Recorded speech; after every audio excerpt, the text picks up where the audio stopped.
Welcome, everybody. Welcome.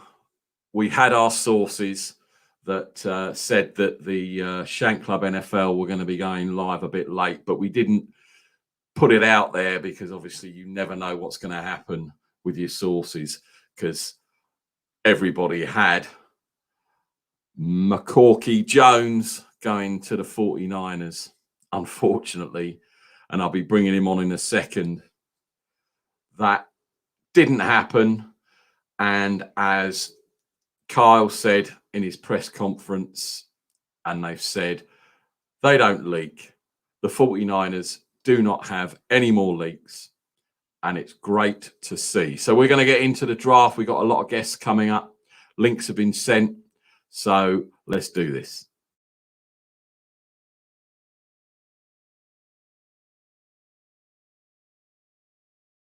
Welcome. Welcome.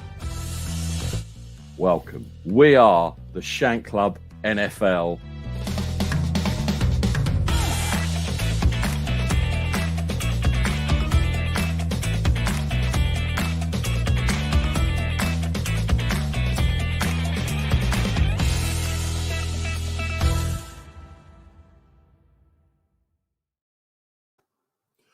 Just after 14:30 here in the UK, 9:30 Eastern.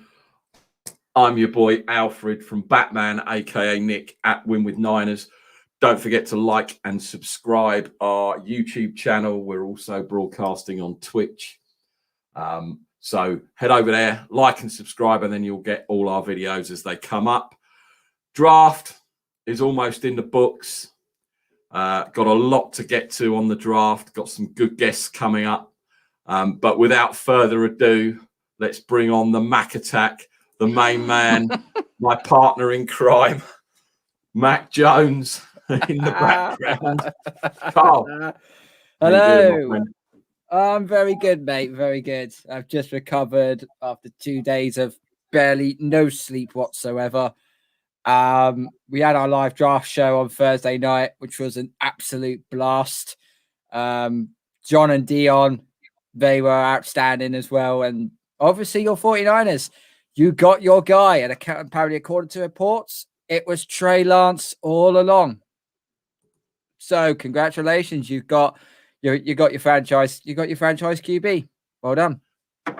Talking of the pick of Trey Lance, I don't know if you've seen, we found a video that comes close to your meltdown when the Niners traded up, and he is one of our guests on the show. He's been on the my video. He's been his on video the train. doesn't even scratch the surface to what I did.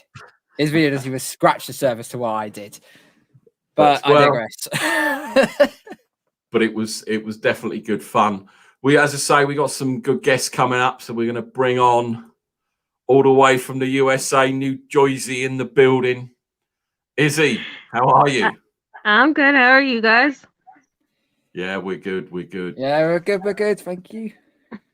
Now, the main man, the hype man, that was definitely Hi, Breezy. What's good? What's going on? What's good, everybody? How y'all doing? Hey, Carl, I had my man going to you guys in my mock drafts. You should be happy, right? For me, he didn't fit the 49ers and what we thought we wanted to do, but he looks like a Patriot. So you should be happy. Don't be melting down. Don't feel bad. Listen, this is a great pick for you. I'm not disappointed with the pick, not at all. I'm just getting flack from this guy. What? So, Nick, why are you giving him flack? It's the perfect pick. The whole time, Bill Belichick and Kyle Shanahan have been going at it. And so what Kyle Shanahan did to Bill Belichick, he was like, look, I'm going to take Mac Jones. And Bill was like, really? You really like this guy? So he pumped him up, right? And then he gave him to him. That's a gift right in the gift basket for the Patriots. But we got our guy. Let's go. Trade to the Bay. Trade Deuce, baby. All the way. Let's go.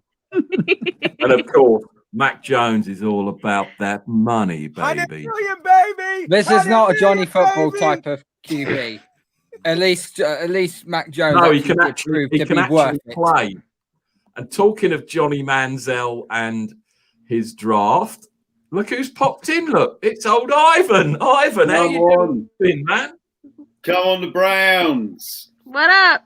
Jeremiah Owusu-Koramoah. That was basically the steal in the second round. That's the steal of the draft. You guys got the steal of the draft. To get him. Wow. You got the best linebacker late in the draft. Like, that's ridiculous, yo. And you could argue outside of, we've got one of the top 3-4 cornerbacks as well who also fell. So yeah, we've got two starting players that can go straight into our defense.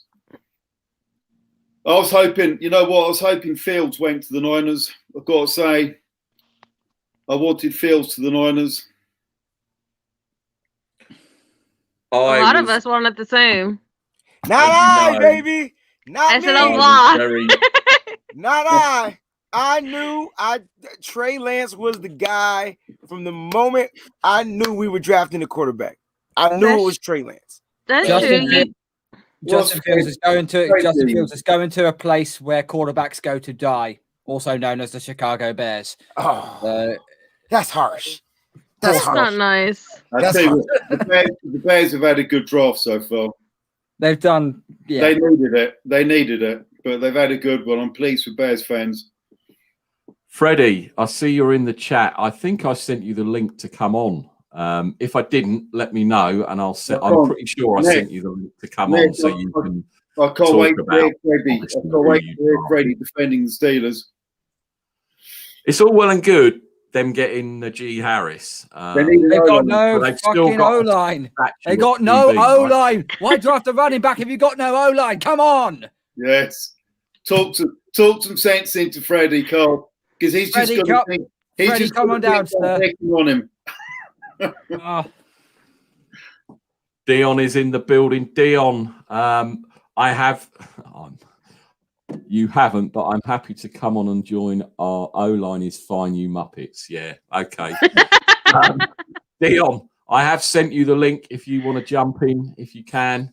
Hop on. Freddie, I'll send it to you in a sec. I'm just going to go off cam. So let's start with the Browns draft picks so far. Tell us what you think their grade is, Ivan, and what you think so far of the players they've picked up. Well, Greg Newsome was I tweeted out before the draft that started that if Newsome or Murray had fallen to 26, they were one of the two players I wanted. So to get Newsome at 26, I was delighted. I never thought for a million years he was going to fall to 26. So we've the Browns' biggest need was outside cornerback. We've obviously got Ward, who's a shutdown cornerback. Greedy Williams, we'd picked to be a shutdown cornerback, but we didn't get him at all last year. So our biggest need was outside cornerback. Greg Newsome is just that. He's got the pace. Bengals had obviously gone for Jamar Chase. Newsome's 40-yard dash is identical to Jamar Chase. So we have a very fast shutdown outside cornerback. So that was an absolute must, and we got him. I couldn't believe it. So I was delighted with that pick. Obviously, Browns Twitter wanted Joe OK, largely speaking. Personally, I'd always felt that cornerback was what was required.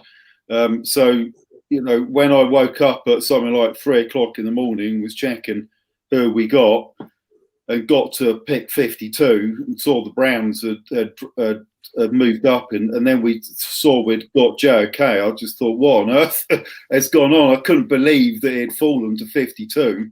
And so for the Browns then to get the best will linebacker in the draft, it was just phenomenal. Again, I just could not believe it.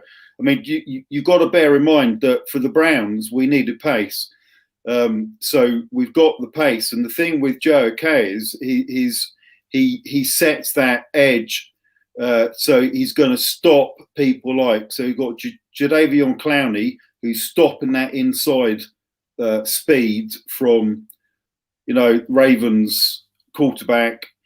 Lamar, I mean, and then you've got, if he does choose to go wide, you've got people like Joe Kay chasing him down and shutting that outside as well. So those two picks have they're both starting picks, have pretty much, in my opinion, set our depth and given us the AFC North, and crucially have made that gap between the Chiefs and the Bills, closed that gap. So those first two picks, superb, love them. The third guy, I mean, I've got to admit, I hadn't done any research on him, so I only know what I've seen today, which is that he's incredibly fast. I believe he's the fastest guy in the draft. So he's a project pick. Will make the special team, be a kick punt returner, and hopefully he will turn out to be someone who's going to be the speed wide receiver that we're also looking for in a year or two. So he's that project pick. So it could be very, very good. I read earlier that he'd been trained in high school by Patrick Surtain's dad.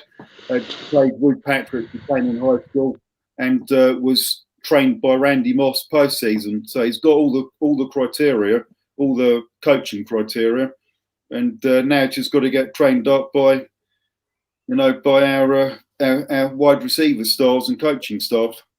So yeah, chuff with the first two, and hopeful that a third pick, although a bit of a project pick, is going to turn out good. Yeah, certainly looking at it on paper, as you say, you would be pleased with those three picks. But I'm not letting you get away by calling him JOK. I want you to pronounce his Jeremiah Owusu Koramoah, the man. That is going to cost a shit ton of money as well. If you want that guy's jersey, it's going to cost a shit ton of money to have all that printed on the back. You'd have to have like a 4XL shirt.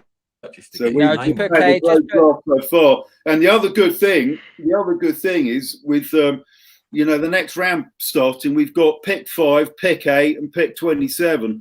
So we've got 3 picks coming up today.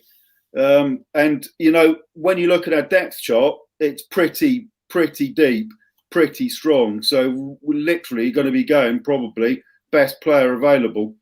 So yeah, can't wait. What about your kicker situation? Are you happy with your kicker, or do you think you may? Personally, I'm happy. He didn't have a bad season. He missed a couple, but he didn't have a bad season. And so I like him. Like our punt return. Feeling too, guys. Don't forget that kickers are real people. Anyway, got another new guest to bring on. Like to welcome him in. He is big in Niner circles. Let's bring him in. It's my man, Mose Knows. Mose, what is up? Nick, what's going on, baby? How's it going? Thank you for having me on, man. I really appreciate it. Nah, we're good. Mose. Thanks for getting up early and jumping on. We really appreciate it. Absolutely. I see Browns UK, Carl, Melissa, Breezy. What's up? What's going on, family? How y'all doing? How you doing? Yeah, we bring all the heavy hitters out around draft time, and we're going to get into the Niners shortly. But apparently, we've got a Muppet coming on now, and I don't know if he is a real Muppet or just the poshest man, always with the poshest name. Freddie Harper Davis. How are you? Good afternoon. I am very well. Freddie's the only Steelers guy I know who's happy with their first pick. What? I mean, loads of people are loving Najee Harris, unless you mean Pat Frymouth, the tight end, who many had the Steelers taking in the first round. So, I've got to say I'm a happy bunny. I know we have a little issue at left tackle before Carl butts in and rants on about our O-line, and the other question that people don't raise is cornerback as well, which I think we're quite light at.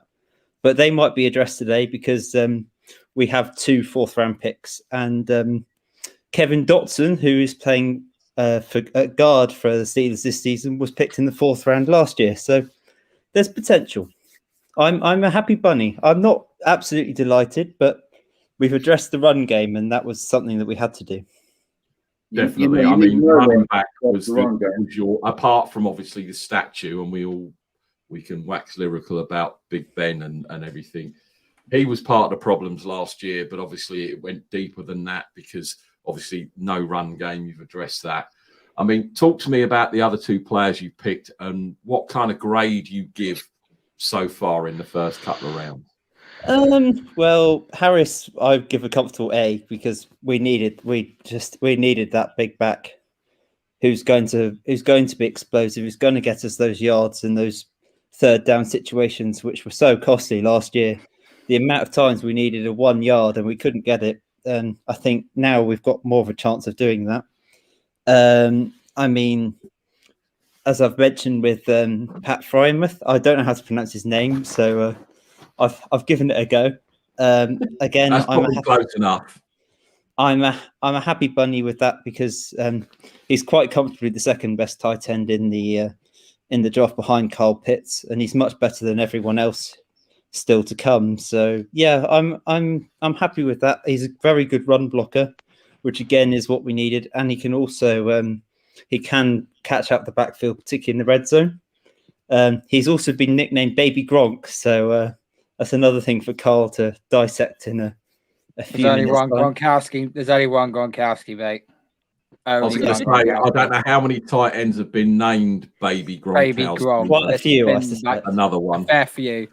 Yeah, they said he's got similarities to Hunter Henry.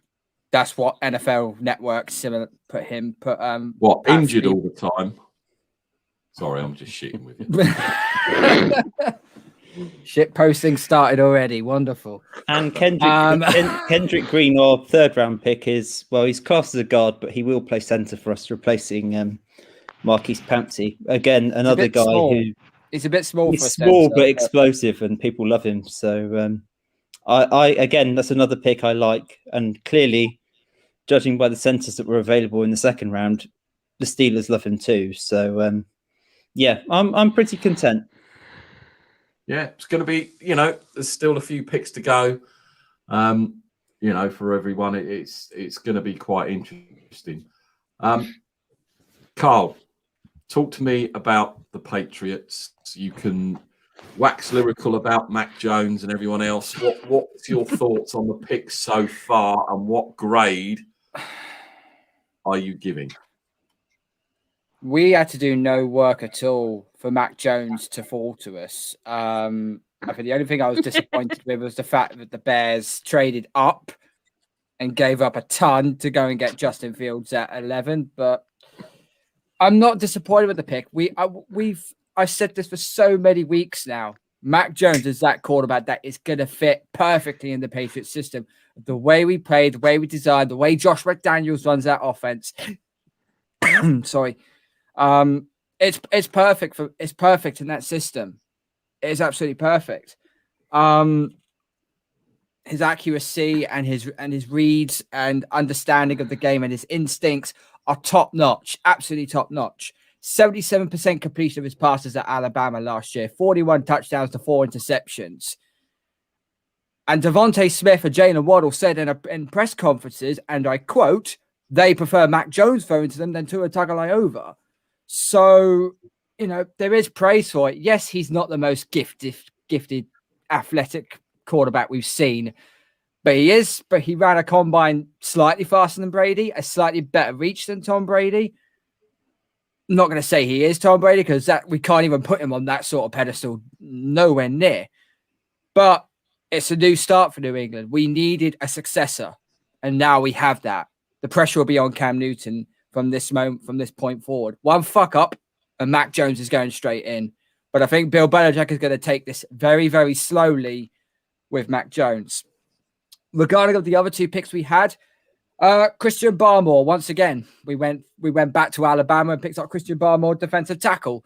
I like the pick very, very much. Solid guy. He was ranked second in pass rushing efficiency at defensive tackle.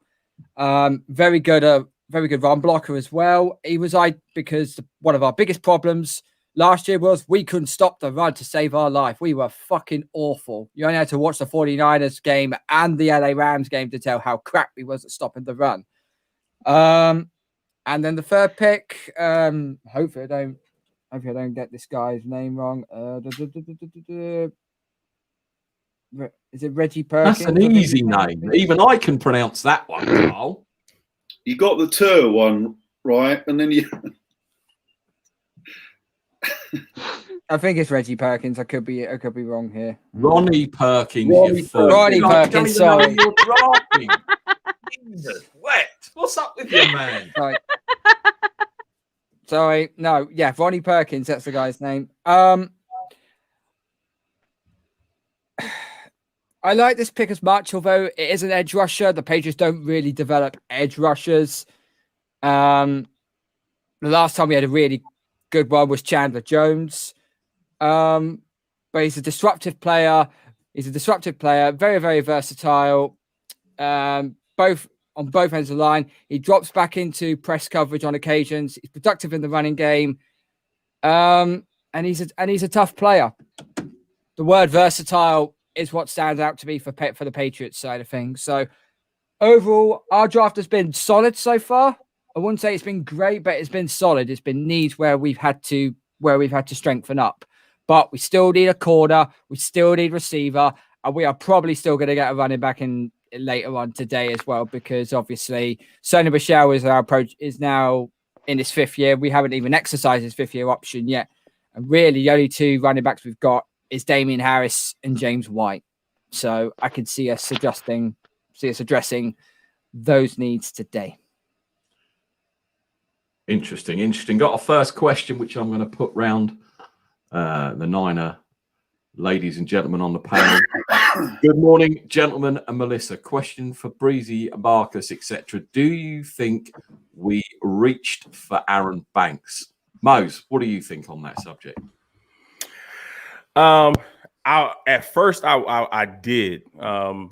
In the mock drafts that I've done, and a lot of people in 49er Nation of Faithful have done, Aaron Banks was looked at as a 4th or 5th round guy. I think a lot of people didn't do their homework on him, but it looks like the 49ers did. Last night we were watching the draft. We thought that, Asante Samuel Jr. would be the pick. We could have had him at 43. We traded back. The Chargers took him, ahead of us. But I think this was the plan all along. Even if we stayed at 43, or even if Asante Samuel Jr. fell to us at 48, I think the plan after that would have been to get the running back and get the guard. So we possibly could have, used other assets to trade back up into the 3rd round to get Aaron Banks and then get Trey Sermon the same way we did. I think corner, guard, and running back was the plan all along. Obviously, the Chargers taking Asante Samuel Jr. kind of mixed that plan up for us. We had to, rearrange some things. So I don't think that we reached for Aaron Banks. I think he fits what we do. I think he and Kyle is a little bit changing, what we do. He wanted somebody a little bit bigger, a little bit stronger, a little bit more nasty to help with that offensive line. So if Kyle sees something, and based off of the press conferences, he's been smiling ear to ear after every recap. So he's definitely happy with the direction that we're going in.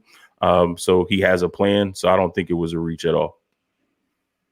Yeah, at first it was definitely a reach because we didn't know the plan. You know what I'm saying? So we're saying a guard, and you got hella talent that the 49, you need to address the cornerback position. At least that's what, we've been saying for the past 7 years, right? We've been trying to address the cornerback position for the past 7 years. And it makes it clear that the 49ers aren't really worried about the cornerback position. They'll address it when they need to. But getting Aaron Banks at guard was definitely a huge asset for the 49ers. After you watch the pressers, they let you know he was the guy. They were going to pick him at 43. And so they felt like they could get him if they traded back and get more capital to move back up to add some extra pieces in the draft. So at first it was a reach. I think I came out and was like, that was a huge reach on the nitty-gritty 9. I was like, that's a huge reach because I just didn't see getting a guard when we already have, McKivitz and guys there that I feel Brunskill that I felt were going to be able to compete and do their thing. And Brunskill is a pretty daggone good guard. So then they also signed Tom Compton too, right? Let's not forget that, even though he's the only guy I know that can get a concussion with missing practice. So I just don't. I thought it was a reach, but they're going to be doing some new things in San Francisco. And so I'm happy because now you're going to be looking at an inside zone, outside zone. This guy's quick on his feet. He's going to be able to seal edges for guys to cut inside. He's going to be able to seal to get guys to go outside. And he's a good pass protector, which we're not really talking about. So I think this is definitely might be a steal in the draft. How about that? It was not a reach at all. It was absolutely not. It was absolutely not a reach. If you watch Niners Hive or John Chapman, we've all liked interior offensive linemen in the second round. I mean, we got made fun of for it, but that's who we thought. I mean, we personally liked Creed Humphrey, but interior offensive line is something you needed. Last year, it was awful with the center and the guards last year. So it was absolutely not a reach. The only issue I have is that he's from Notre Dame, and Mike McGlinchey was his biggest cheerleader to John Lynch and Kyle Shanahan for him. Because I have no respect for Mike McGlinchey after last year. So that was my issue. Bring in the new Jersey heat. We like it. John, welcome along. How are you? How are you doing? Have you calmed down now since the third overall kick is in? I'm doing well. What's happening, fam? I'm doing well. Yes, I've calmed down. Ivan, what's good, brother? Hey, congratulations. You guys are killing the draft, man. You guys are dominating the draft. Impressive, man. Impressive. Yeah, Nick, I've chilled out, man. I mean, a lot of my enthusiasm was because we did not, in fact, draft Mac Jones. Jesus, Carl, you've got more going on the screen than you can fit, brother. What's going on, man? I move the microphone. It covers up Mac Jones's face, so I'm totally stoked. I think the Embry pick was pretty much awesome. I think that was a Peters pick. If I listen to the presser, I think they were really impressed with him. So I'm more excited to see how Embry actually plays out, because secondary is going to be pretty. We need it because the division got pretty hectic last night. I think some division rivals scooped up quite a few weapons of their own, shifty, smaller guys. But I think Kyle and John are ready to beef up the secondary today. At least I hope so. I'm hoping for at least another corner and a safety, but we'll see. I'm good. So far, so good, guys. The Aaron Banks definitely. You see, I've got a real quarterback behind me, unlike good old Ronald McDonald, Mac Jones. But that's another story. Man, this channel is getting modern, huh? You guys are evolving like the team right now. You guys got backgrounds. And Nick, I expect those lights to be behind on that green screen by next week. I'll send you a link to them, so because I've got exactly the same. So they will be. Tony, how are you feeling about what we've done so far? First off, good morning, everybody. Good morning. Day 3, there's a ton of talent left on the board. We have 3 fifth rounders and a 6th rounder. I do expect them to maybe move up into the 4th if someone's falling and they want him. I think maybe we make 2 more selections today. But overall, from our draft, I know Breezy's happy as hell. We got this guy. So yeah, I mean, we addressed our quarterback. I know I came on here saying Fields is the guy, but there's no doubting his talent. Meaning Trey Lance. The only big thing was the competition level, the experience. That was my biggest thing. But after we selected him, and I went back and really watched him. You see why Kyle made this selection. It's not a knock against Fields. It's this guy does what Kyle expects from his quarterbacks. under center, all that good stuff. We talked about it ad nauseum. So that's the first pick. The second pick, we traded back with Oakland. And I'm sorry, to Oakland, the Las Vegas Raiders. You traded back with them delinquents. I was shocked. I was shocked. Yeah, the new name should be not the Raiders, the Las Vegas Reachers, but taking that tackle, and then they're saying they're moving them into guard at 17 or 18. We're in the first round, but whatever. This isn't about the Raiders. So we traded with them. We moved back. We gave up a 7th round pick. We picked up a 4th round pick, and their 3rd round pick. No, their 2nd round pick. And we drafted Banks from Notre Dame. I have a couple concerns about this. We're going into the season of finally giving Brunskill an opportunity to solidify himself and concentrate and focus on the right guard instead of having to be right tackle, left tackle, center, right guard, left guard. We're giving him an opportunity to come in and say, listen, this is your chance to take over the right guard spot, lock it down for the future, compete with McKivitz, who we drafted last year, and, let's see what we have. Now, they drafted Banks. It's not a knock against Banks. He's a big physical dude. He does have good feet. I mean, he does have okay feet. He's not as mobile as the typical guards that they like in this type of offense. More guys that can get out and pull and lead. But he is a pretty damn good pass blocker. I like that. He comes with a physical mentality. He's going to knock you around. He don't care, which is all pluses.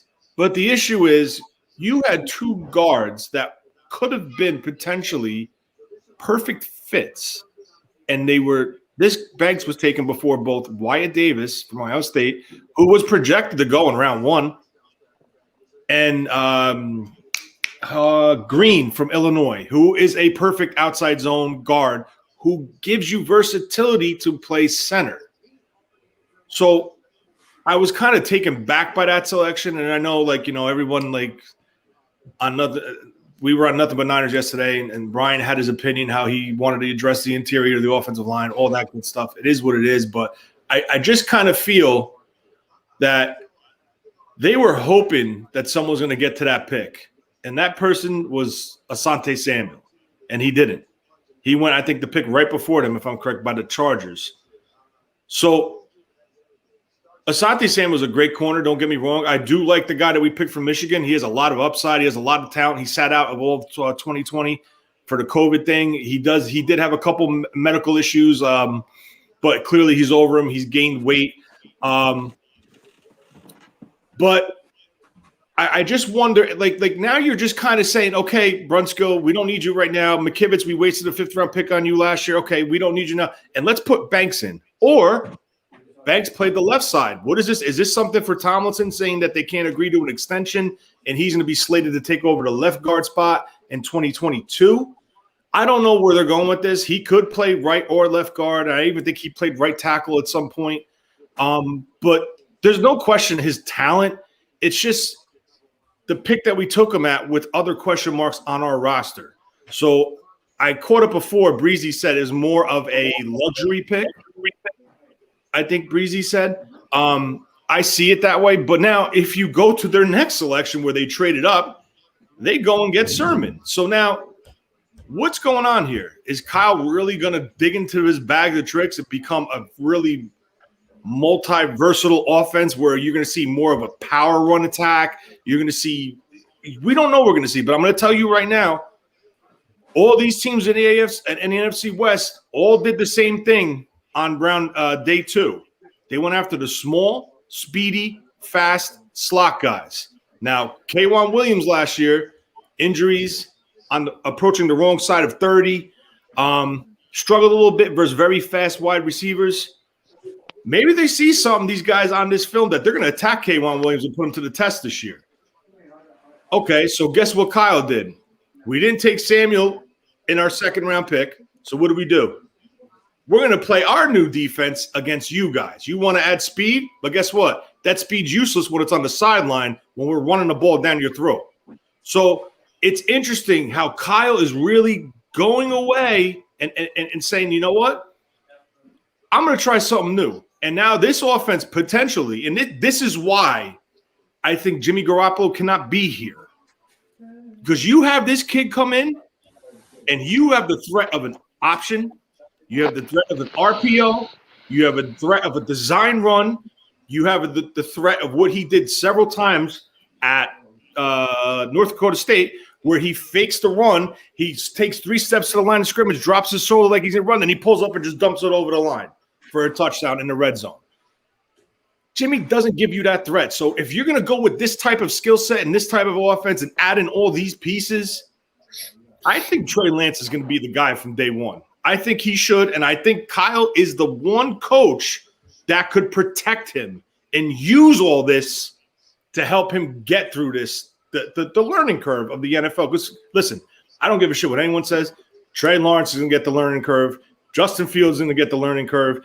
Any quarterback in this draft is going to go through a learning curve. It's facts. Peyton Manning went through a learning curve his first year. So I'm just really interested to see, and I love Trey Sermon's skill set. He runs with a vengeance. Like, a couple guys were like, oh, well, he's like Carlos Hyde. No, he's not. Just because he's from Ohio State doesn't mean he's Carlos Hyde. This guy's a lot more. He runs with a lot more. He's an angry runner. He's physical. He catches the ball out of the backfield a lot better than Carlos Hyde. The one aspect where Carlos Hyde might be better is in pass protection. This guy struggles a little bit.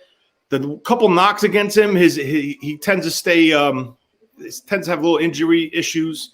He broke the collarbone versus Clemson or Alabama, and he had another injury that was lingering. But, I mean, it is what it is. We drafted him. He's in our backfield now. And just real quick on Thomas, the cornerback, he was a Peters pick. I heard from what I read today, I know he said it in a press conference, Peters loved this guy. And this is more of what you're going to start seeing from the 49ers. Not only is Thomas an outside corner, he can kick inside, and he's a dangerous punt returner. So now you're filling 3 spots with one player. And that's the versatility, and that's the way these guys like to build this roster. Versatility. And that's why I was kind of taken back by the Banks pick, because you had Creed Humphrey on the board who could have played center guard. You had the top-rated guard, Davis, all right, and then you had Green also who could have played center guard. So just those things, but overall, like we gave our grades yesterday, another bananas after day 2. I gave it a solid B. This draft has the potential to go higher depending on what they do today and an undrafted free agency. Yeah, I mean, and that's pretty much it.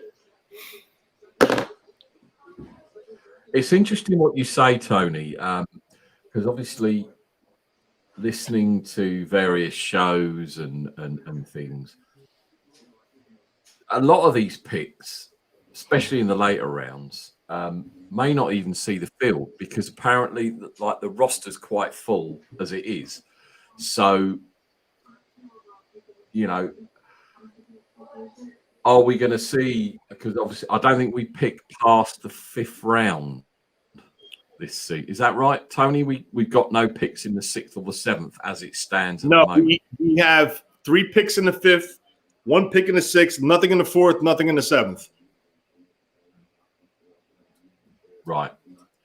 So with those picks, the later pick, are you expecting like experimental players to maybe, that they might sort of reach to take just to see if they're better than what they've got at the moment, kind of thing, like the fringe players I'm talking about now, because obviously the 53 is obviously what we go with.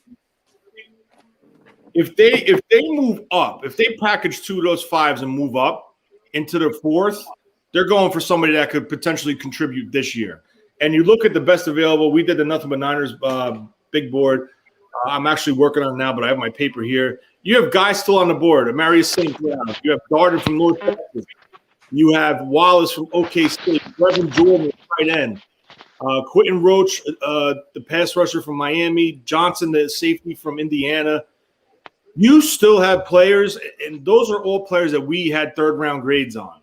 So you still have people that can make contributions to this roster, and if there's a run on a position and they feel that this person or this skill set can't be there at the 3-5s that they have, they might pull the trigger, jump up, and grab one of these guys. And that's going to tell you something. If they do that, you're talking about picks 1, 2, 3, and 4 are going to be contributors potentially in 21.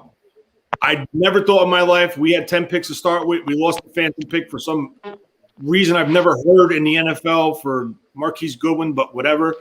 So we had 9. I had a feeling we would never take 9 selections. I do think we walk away out of the 4 that we have left with 2 selections, and I do think they become active in undrafted free agency as well to fill out guys like, because every team makes those. You see, like once the season starts, all these teams sign like 20 guys in free agency. They usually bring their practice squad guys back. They bring a couple of street free agents back, and they put them on the roster. So now what happens is they know these guys. They have their hands on them. They worked with them. They know what their strengths and weaknesses are, and they know what they can offer to this team.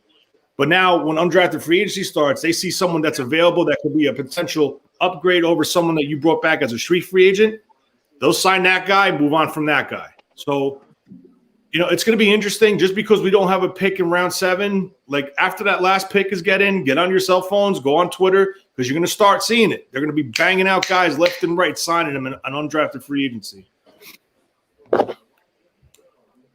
And you still think, Tony, that they are going to ship out Garoppolo, or do you think he stays? I don't know right now because of the situation of all these teams taking a quarterback, addressing their needs. I think Denver is going to probably go all out and try to get Rodgers to Denver. And another thing I would say, the only real team that you could potentially say maybe there might be a shot, well, actually 2, but now I don't know because they did draft a quarterback. Number 1 would be the Washington football team because all they have is Fitzpatrick. And then they have the Heineke kid. I understand that he played solid, but there's still question there. And the other one would be the situation to watch is with the Houston Texans. Nick Caserio was part of the team, the front office that drafted Jimmy Garoppolo. So those are 2 teams that you would keep an eye on.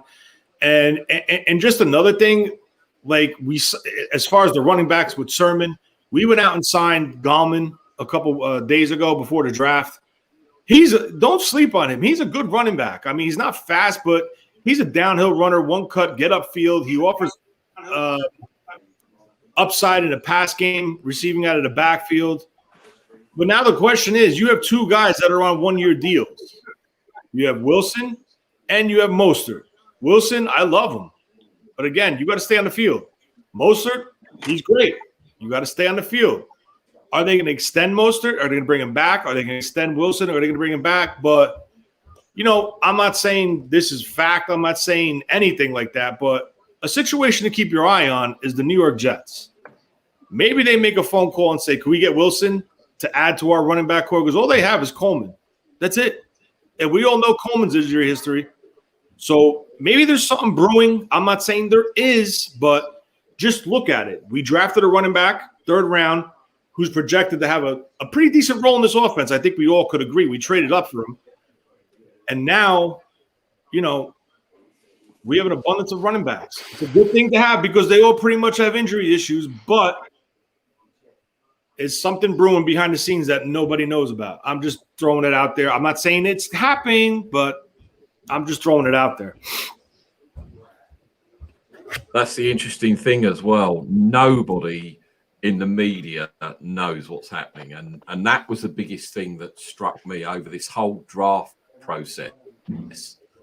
And we spoke about it before we came on the air that there's no leaks anymore, which, you've got all these insiders. Oh, it's going to be Mac Jones. Everyone knows, blah, blah, and all that bullshit. And then all of a sudden, we draft who we draft, and then there was so much fucking backtracking. It was incredible. It was amazing. Breezy, what's your thoughts on Garoppolo? Obviously, do you think he stays? Do you think we trade him? You obviously think that the guy can step up if Garoppolo goes down with injury, etc. What's your thoughts on it, man? And especially the running backs as well, because Tony brought up a very interesting point.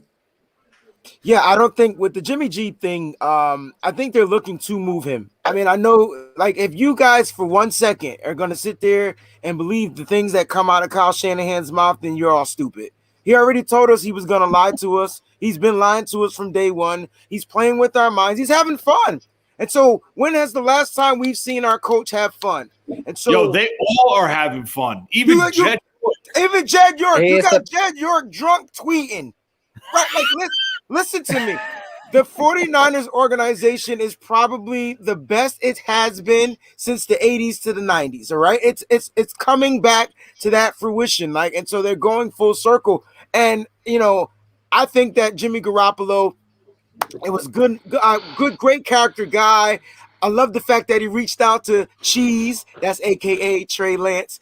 You know, he reached out to get his number so he could text him. Love the guy. As far as loving him as a player, listen, man, he was good when he was good, and then he couldn't stay healthy. And this is why the 49ers traded up to number 3. And so no matter how much they try to sugarcoat and cover it up, they're letting Jimmy know, look, man, we're giving him the keys to the range, dude. So if you want to still test drive the car, that's fine, but he's going to get the keys. And so I think day one, Trey Lance could come in here and start. You know, people keep saying he doesn't, have enough experience and things like that. And you're right. You're not wrong, but he doesn't need it. He's going to come into a system that he's already comfortable running. They boasted up the run game. We got like 7 running backs, and only 5 of them are going to probably make the team. And they all do something similar, but have their own difference that's going to set them different, apart. So we can run inside, we can run outside, we can do pass catching out in the backfield. What Jet McKinnon was supposed to be for the 49ers, you're going to get some of that out of Trey Sermon. Not the simple fast speed, but a guy that can simply catch, one cut, make a guy miss, doesn't like to go down, and you get youth. And so the running back, same thing with Wayne Gallman, another heavy set runner. Look, he's another downhill runner, but he can make a one-cut guy miss. We like one-cut guys, right, in San Francisco. Raheem Mostert, he has that 4.3 speed, all right? And so I like what the 49ers are doing. Will Jimmy be here on the roster at the start of the season? It all depends. If the 49 one thing the 49ers like to do is get the better bang for their buck. We all agree if you're a 49er fan. And so they're going to really try to get a first round, second round, whatever type of pick they can get for them. And if not big, the 49ers are like, well, we like our cake and eat it too. So we got Jimmy Garoppolo and we got the future. And so whether he starts, whether he doesn't start, I think he knows that he's on his route. He's going to make the best of his time at San Francisco while he can. Definitely. Got another guy hopped in, part of the hype squad that was on with Carl on his draft show. Dion, what is up? Hey, good morning, fellas. Good morning, ladies. Hey, nice to meet you, Moles. I saw you on the NBN thing. It's the first time I was introduced to you, brother. Good to meet you. Tony, Wayne, Hellhound, Freddie, everybody, good morning. Hi, Dion.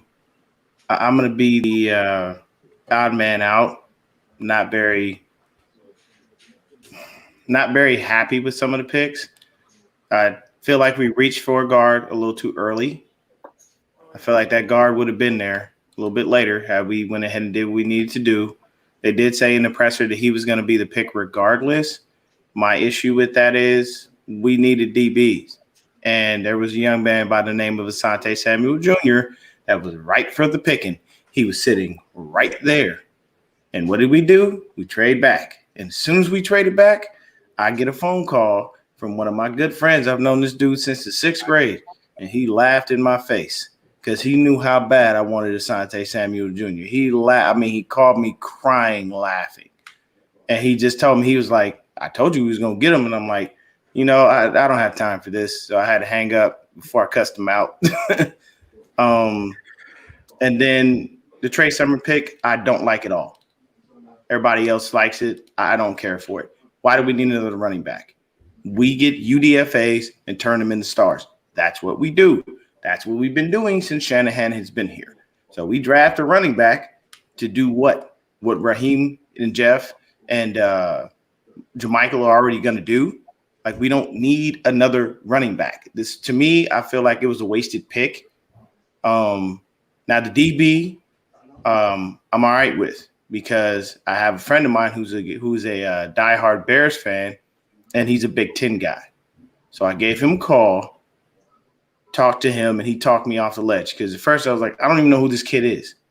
Like, nobody's been talking about this dude. So the DB I'm okay with. Trey Sermon, I still feel that was a wasted pick. Everybody else likes it.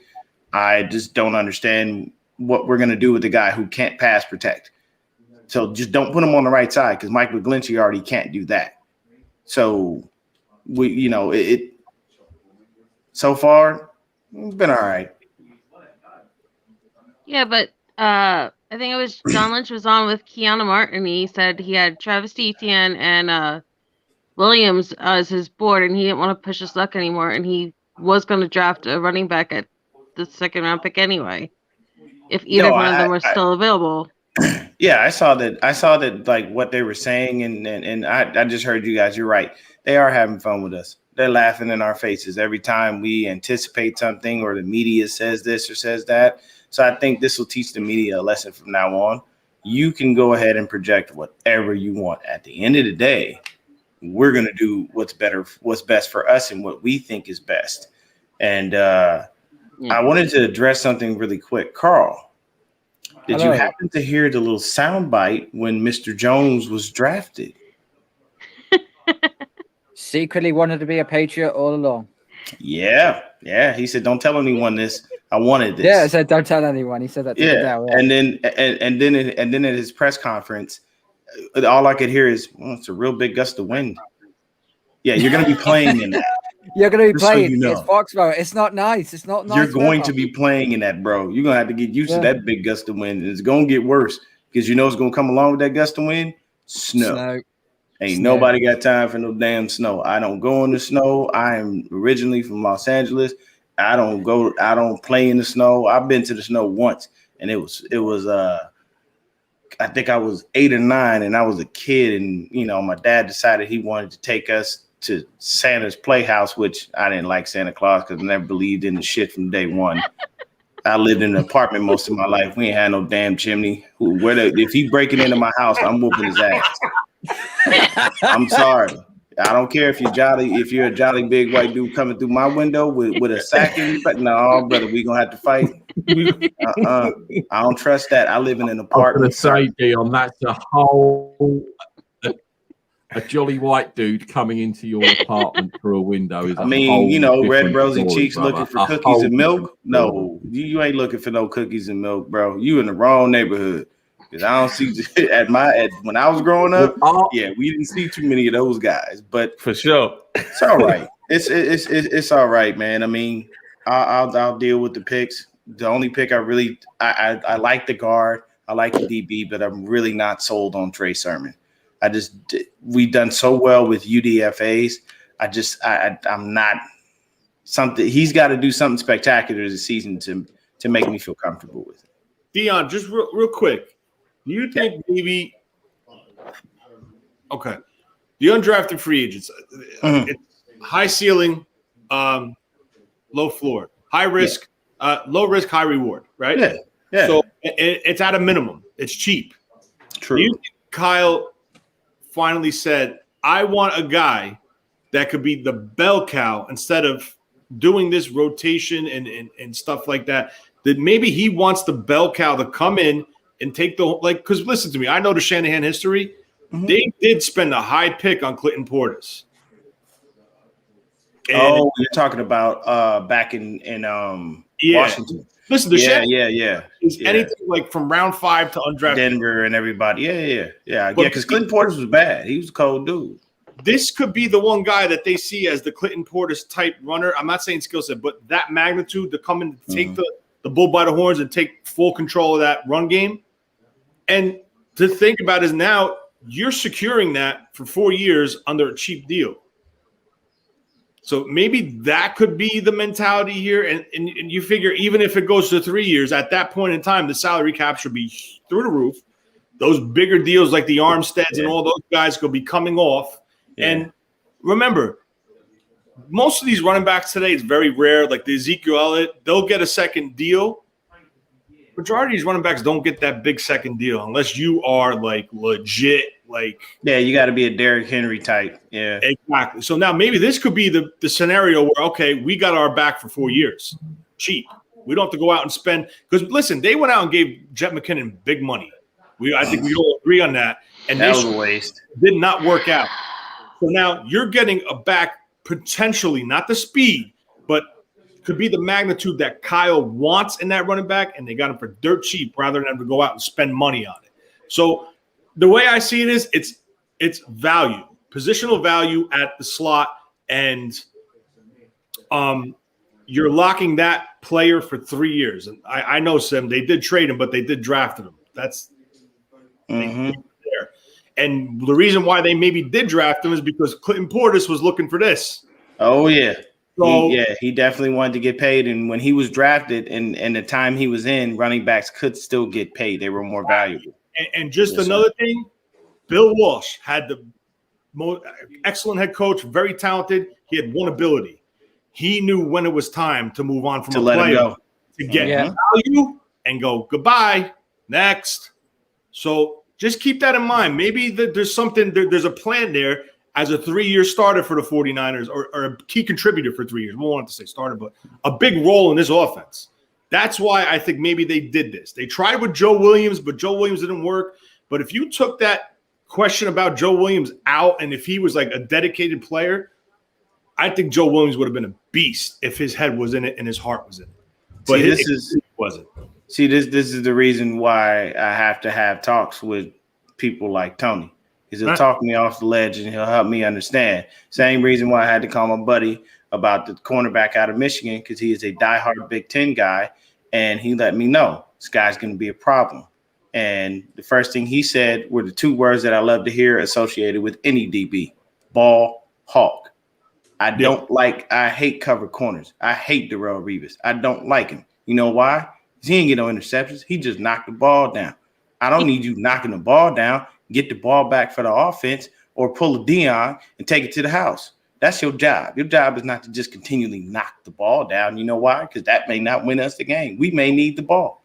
So, but I understand that, Tony. Thank you for helping me to understand that. This is why I talk to guys, because they'll give me insights and things that I may not be thinking about. But, to me, Sermon, the guard, and Lance were all Kyle picks. Those were all Kyle picks. I guarantee you that. I think because we knew for the life of us, we needed a DB. We knew we needed one. So when we finally picked up one, I was like, it's a 3rd round. Please, dear God, don't be another Akello. That's all I'm saying. I think Tony's biggest point earlier was very interesting. My bad. I think Tony's biggest point earlier is how multiple this offense is going to be with Trey Sermon. Yeah, we got the guard, we got Trey Sermon, and that's a power element, but we're still going to have that zone element. We're still going to have that speed, that breakaway ability with Mostert. So now this is all things that a defense is going to have to think about. They can't just prepare for Raheem Mostert and Tevin Coleman and all the speed. They got to worry about speed. Now they got to worry about power too. And the way Kyle likes to set things up, especially with play action, and then what he'll be able to do with Trey Lance, they can't key in on one element. I don't care how much film study you watch. They may have an idea about what's coming, but they have to be prepared for every single element, because if not, they're going to get beat, and they're going to get beat bad. And that's when teams make mistakes. That's where you see guys out of position. That's where you see guys over pursuing. That's where you see defensive alignments messed up. And especially what Kyle does with motion, moving Ayuk, moving Kittle, moving Debo. He does 5-6 motions before the play is even snapped. So all of that mixed in with, is this power? Is this speed? Is this zone? Is Lance going to run the ball? Like, how multiple this offense is going to be, I think that's the biggest thing that I'm excited for, because defenses are not going to be prepared at all. They're not going to be prepared. And the motions help the quarterback, because every time he sends that motion, the defense shifts, and then that could be where the hole is. just off that motion. And that makes the read easier because now the quarterback knows where that route is going, and that could be where the hole is, and that's going to be the go-to guy. That's going to be your first read. And that's why everyone's like, well, why the hell they keep doing this back and forth? No, there's a reason. Because every time you move, A, it tells you if it's man or zone. B, if it's man, you're going to find the spots. C, even if it's zone, you're going to find the spots. You're going to find the windows every time that jet sweep, or even when Kyle starts off, Juszczyk starts in the backfield, then motions out. There's reasons why all this stuff is happening. Mm-hmm. It's the head game to help the quarterback to make the read and find the window. And then what people forget is Laken Tomlinson is not signed after this year. Yeah, this is last year of the contract. So having that guard that could possibly slide right on in, and we can let him walk without having to pay him, works out well. So to me, I figured we would draft a guard and or center. I just didn't anticipate it being that early. But yeah, man, all good points. It's always good to have a round table. This is why Niner fans understand Niner fans, you know, and we run into real people who know what they're talking about, and it makes sense. You know, I get a little disappointed because I live in Arizona, and a lot of people just, you know, they wear the hats and stuff, you know, and you walk up to them and you greet them and they looking at you like, what? And it's like, man, just take the damn hat off. Give me that jersey, man. Be over here repping my team. You don't even know what we talking about. Who did we draft? It's interesting. It's interesting you say that, Dion. We have that get problem that over a here. lot in the UK all the time. And Freddie and obviously Carl. They're posers, huh, guys? You can be walking around and you'll see like a vintage T-shirt or a jersey or whatever, and you're like, go Niners, go Steelers, go Pats, and they look at you as if to say, the fuck are you talking about? I like the design. And you're like, it's often the Raiders as well. That's more. Raiders. It's like, Carl. Just couple of quick shout outs in the chat. I want to say hi to Symmetry 7, my guy. Symmetry. Can't see if you probably can't see that. Sure. Symmetry in the building. You can't see that. His album on Spotify is dope. I'm going to be playing some of his stuff when I get round to getting it over onto my DJ software. Symmetry, good to see you. Callie's in the building. Peachy Brown as well. Peachy, if you want to come on the show and you're suitably dressed, fire me over a DM and I'll with your email and I'll get you on. So yeah, I mean, real quick, I gotta ask jersey wise and stuff. Carl, go ahead, Tony. You hear me? All right, you got to do me a favor. You see that Patriots logo in the back? Yeah. You got to take that A out and put the Alabama A because it's ridiculous right now. He makes total sense, guys. He makes total sense. We're now called either the New England Crimson Tide or the Alabama Patriots. You know? When's Nick Saban? It's the Belichick-Saban connection. The obsession is real. It works. Fellas, I got to bail. Something else that always amazes me. Bye, Tony. All right, Tony. I just got to take care of my kids for a couple minutes, and I'll check you guys out later. Thanks for having me. All right, man. Cheers, Tony. Take care. I'm surprised he managed to keep his kids tied up that long because he was all bound to come on for the whole show, and then his wife said, no, you're having the kids today. So I'm surprised he managed to keep them locked up that long. Yeah, it's really weird over here. Going back to talking about jerseys and stuff. The funniest thing was Philly last night trying to take away the thunder of the Patriots by calling themselves Bama people. Which was funny. Why? Because they drafted the Slim Reaper. That was such bullshit too. You know they did that just to spite the freaking Giants because that was their guy. Yeah. And it was glorious to watch. Beyond spiteful. It was glorious to watch at the same time. Oh my God. My father was like going to chuck something at the TV when he saw that. When the Cowboys traded to the Eagles. Well, what was his reaction? He's a diehard Giant East fan. Work together to help them. I mean, it's kind of goofy the way it worked out. That was ridiculous. What was his reaction to obviously the draft they had, which was at 20, Kadarius Toney, wide receiver out of Florida Gators? First it was trollish because my brother's a Packer fan.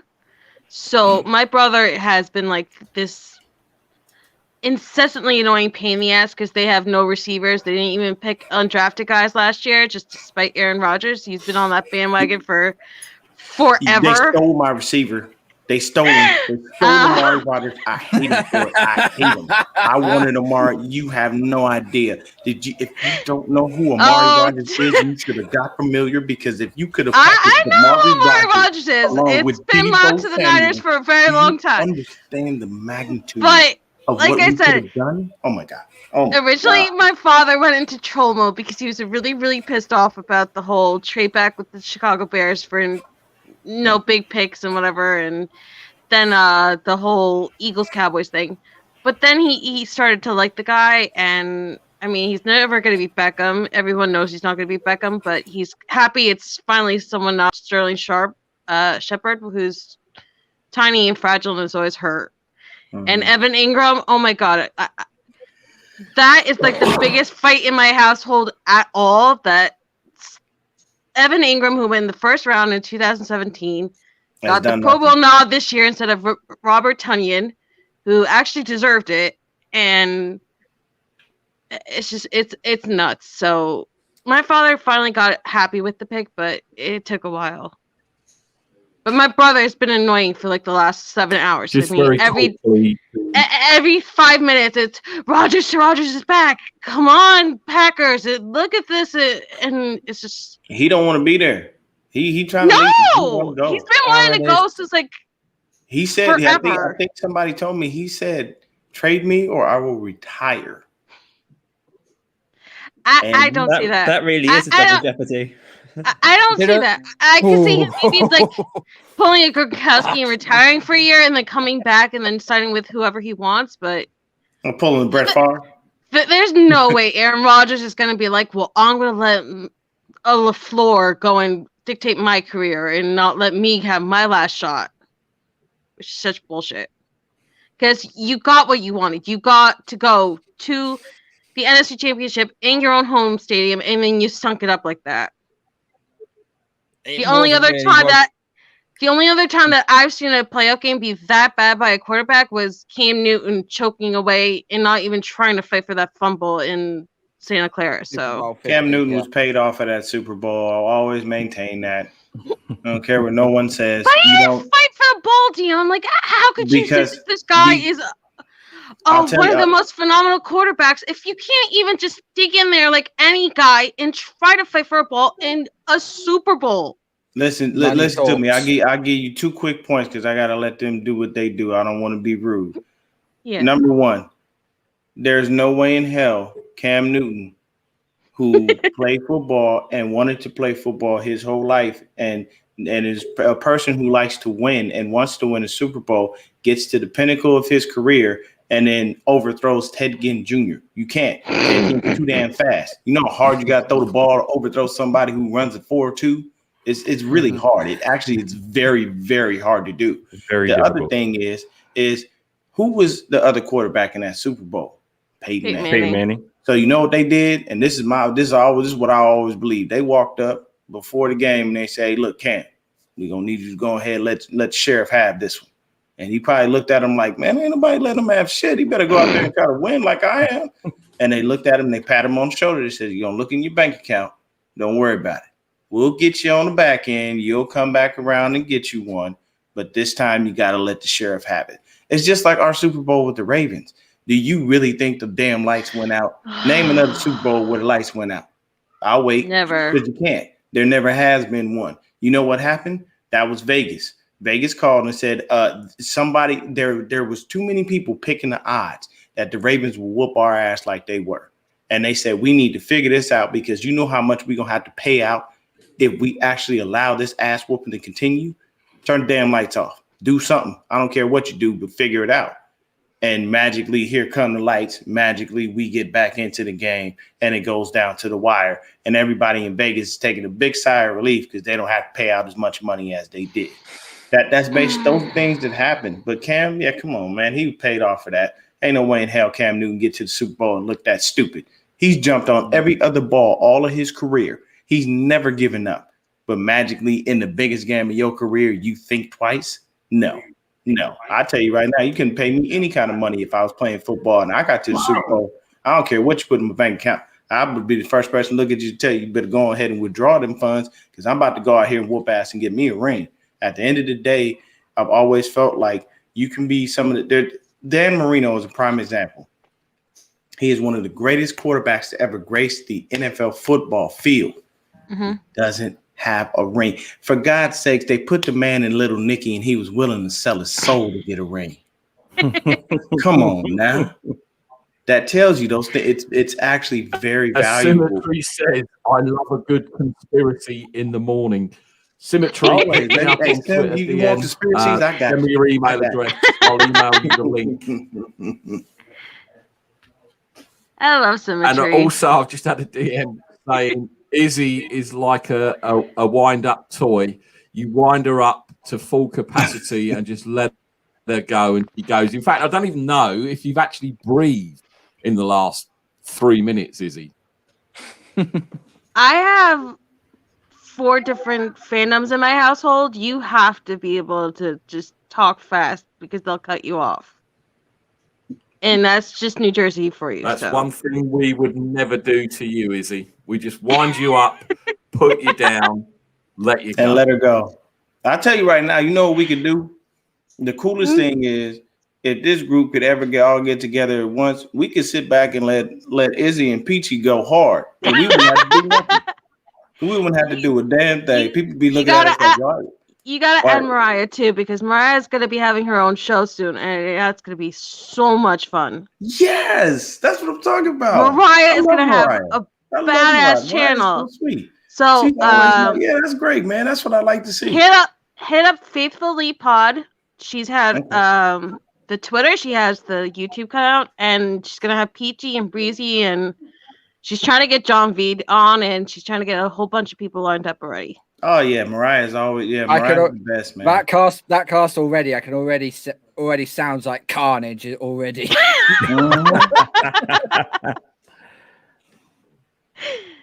So definitely, it's yeah. I mean, I love the fact that more ladies get involved and do podcasts and YouTube and things like that, talking football, because we do need more female involvement. And a lot of people have been saying, and I saw, I can't think of her name, but a lot of people were saying, and you only like Jimmy Garoppolo because he's a poster boy and he's pretty and all that. And they probably know a lot more than a lot of us. It's strange. But yeah, Symmetry, hit me up on Twitter DM with your email. When you finish doing what you're doing, you can come on. Peachy, if you want to come on, you can come on. John V, you've been kind of quiet over there. Speak. What's happening? I mean, what do you want to say, fam? I've lost my voice. The last 24 hours have been kind of crazy. You lost it. You lost it completely on Thursday night. You was like a cat on a hot tin roof before the 49ers had their pick. On your channel, you have the live reaction, to say the least, Carl. You are very fortunate. And you know what? I'm going to need you to give me that reaction, brother. If you can cut that out, I need that reaction, bro. It's already in the process. It's already in the process. I was actually going to ask Carl to actually have the Dion and John V double act when the pick came in, and I forgot to ask him to cut that so we could actually share it with everyone. No, I owe Dion an apology. I know I watched it. I saw you were trying to talk, man, and I got phone calls, bro, and I took them on air. I forgot to mute myself, bro. The emotions were pretty wild, bro. John, we brothers, man. You don't owe me no damn apology. Look, John, we've been talking about shit like this before, okay? John B is the only person that I like. You know how you always meet people. You meet people, and you just know that's somebody you gonna work with. You know what I'm saying? Yeah. And I can see Mo's. You know what I'm talking about. You know what I'm saying? And see, like I kid you not, I live in Arizona. I know when somebody's from California. I know there's certain things you do. There's certain ways that you act. Certain things you say. So, John, man, you don't mean no damn apology. Stop apologizing. Shit. What's the point in that? Gotta you say, don't mean no apology, brother, for nothing. I've spoken to John a few times over here, and I think he's one of the nicest guys about. So I'm sure we get on if we ever. John, hey, look, John, nice, John, crazy man. Y'all have no idea, man. John crazy, but he don't like some shit, man. He goes the fuck off. It's hilarious. I want to, Carl, man. You go, Peachy. Carl, man. I want to hear how you feeling, man, because you got your whole Mac Jones vibe and. You know, you patrioted out today. Like you got the retired Julian Edelman on. Like I feel like you're floating on cloud nine, brother. What's going on, man? We're good. No, I'm good. Don't be humble. You better tell us how you feel, brother. As well as you described, Dion, Mac Jones was the perfect pick for the Patriots because it suits our system perfectly. I can't complain about it. I'm just getting sick and tired of not just different people from different fan bases, but also from my fan base as well. Some are liking it, some are loving it, and there are some that are absolutely detesting it. And I'm thinking, give the kid a fucking chance for Christ's sake. Yeah. Give him a chance. Come at me, if Mac Jones to start in week 1 and he doesn't have the best of seasons, right, then come at me about it. But don't come at me or any Patriots fan about Mac Jones until you've actually seen him on the NFL field. We know what he's done for Alabama. Let's see what he does at the NFL level. If he bombs, then so be it. But if he fucking takes off and takes us to the playoffs or further, I'm gonna be demanding a lot of fucking apologies from people to say, "Oh, you disrespected our guy." See, this is why I asked Carl a question because I'm just glad he's not a Niner. That passion come out. Carl be ready, man. That's why I like Carl. You see the pay. You see it. He was like, man, stop playing with me. Rewind when we went back when you guys were on the beginning of last season. This is the same conversation we had with Cam fucking Newton. How did that work out for you, Carl? And can I just tell you as well, I'm just going to read this because this is quite funny. This is from ESPN about New England Patriots. QB room. Jones has a chance to start as a rookie. Joining a room. Now get ready for these fucking superstar QBs that New England have got in the building, all right? Cam Newton, my God. Jarrett Stidham, and I can't even pronounce this geezer's name. Jake Dogala has been wavered. You can't pronounce him, and he's your player. So every team in the NFL has got a quarterback room. Every team in the NFL has a quarterback room. You only know your first quarterback and maybe the backup, but the other two are completely and utterly irrelevant. Big Ben, Mason Rudolph, Dwayne Haskins. Irrelevant. Josh there we Dobbs. go. I just said. Smashed it. Oh, they haven't released that Hodges, have they?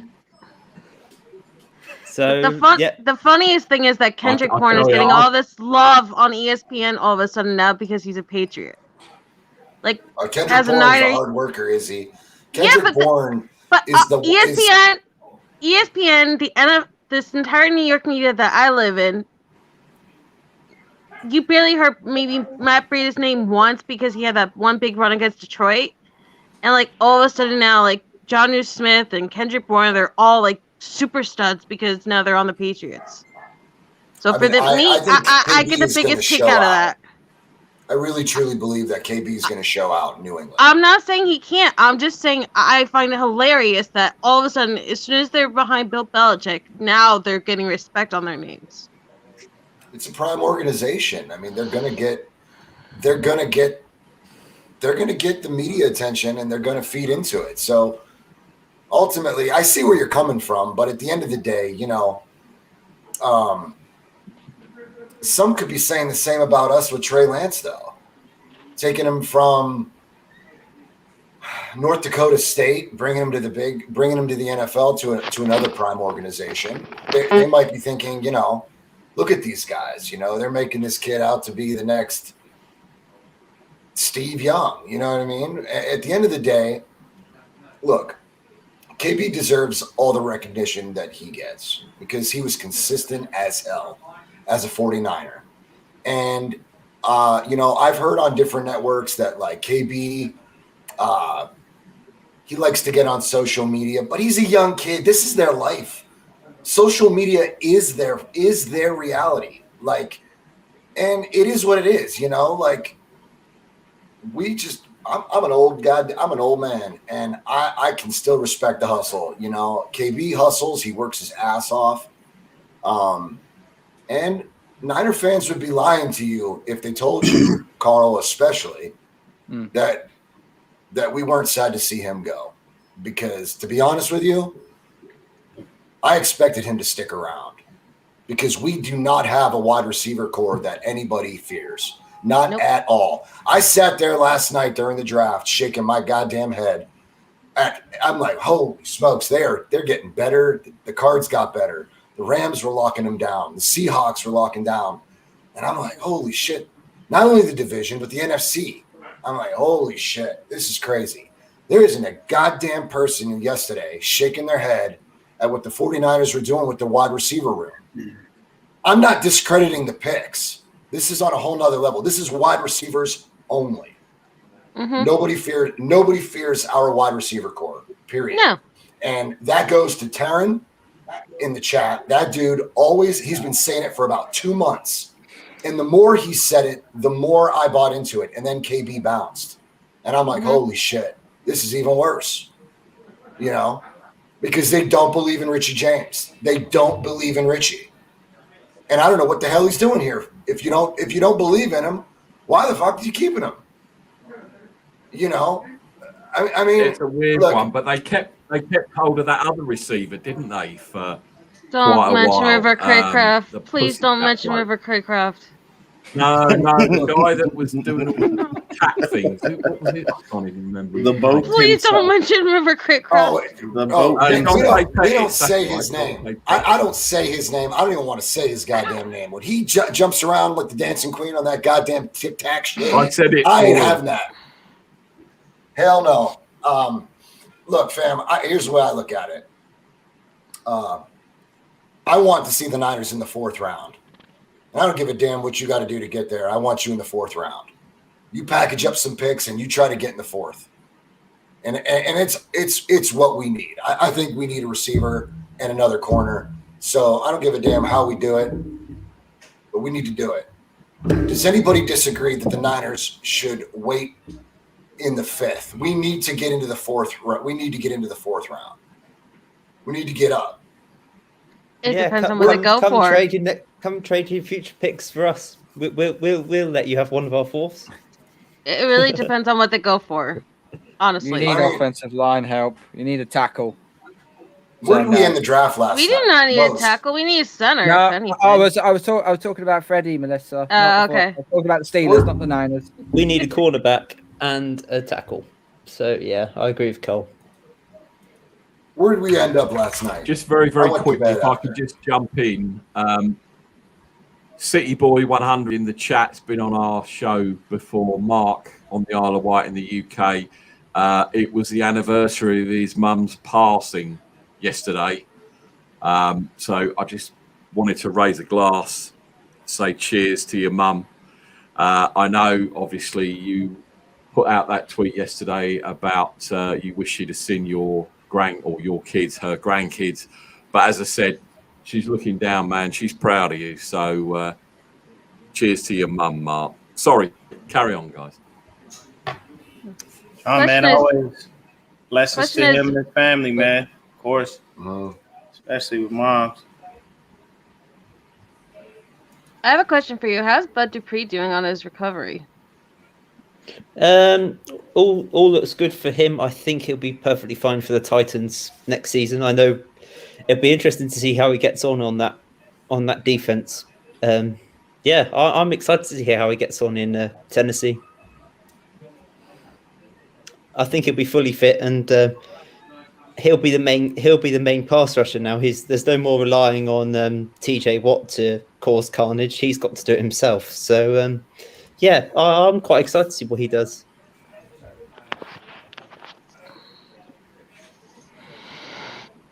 I think on another note, speaking of AFC South, why on earth did the Jaguars take 10 minutes to pick Trevor Lawrence on Thursday night?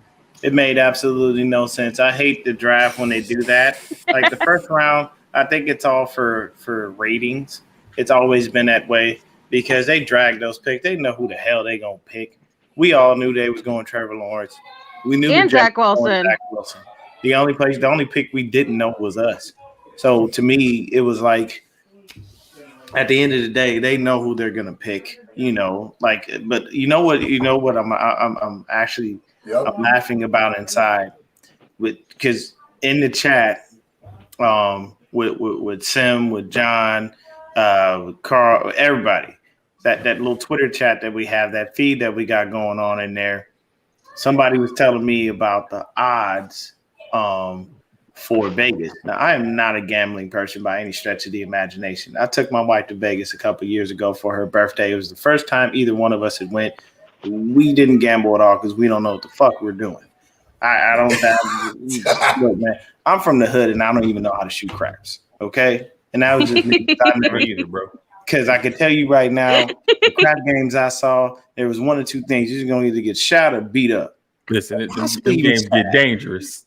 Yeah, you know what I'm saying? So I was like, I think I'm gonna stay away from that.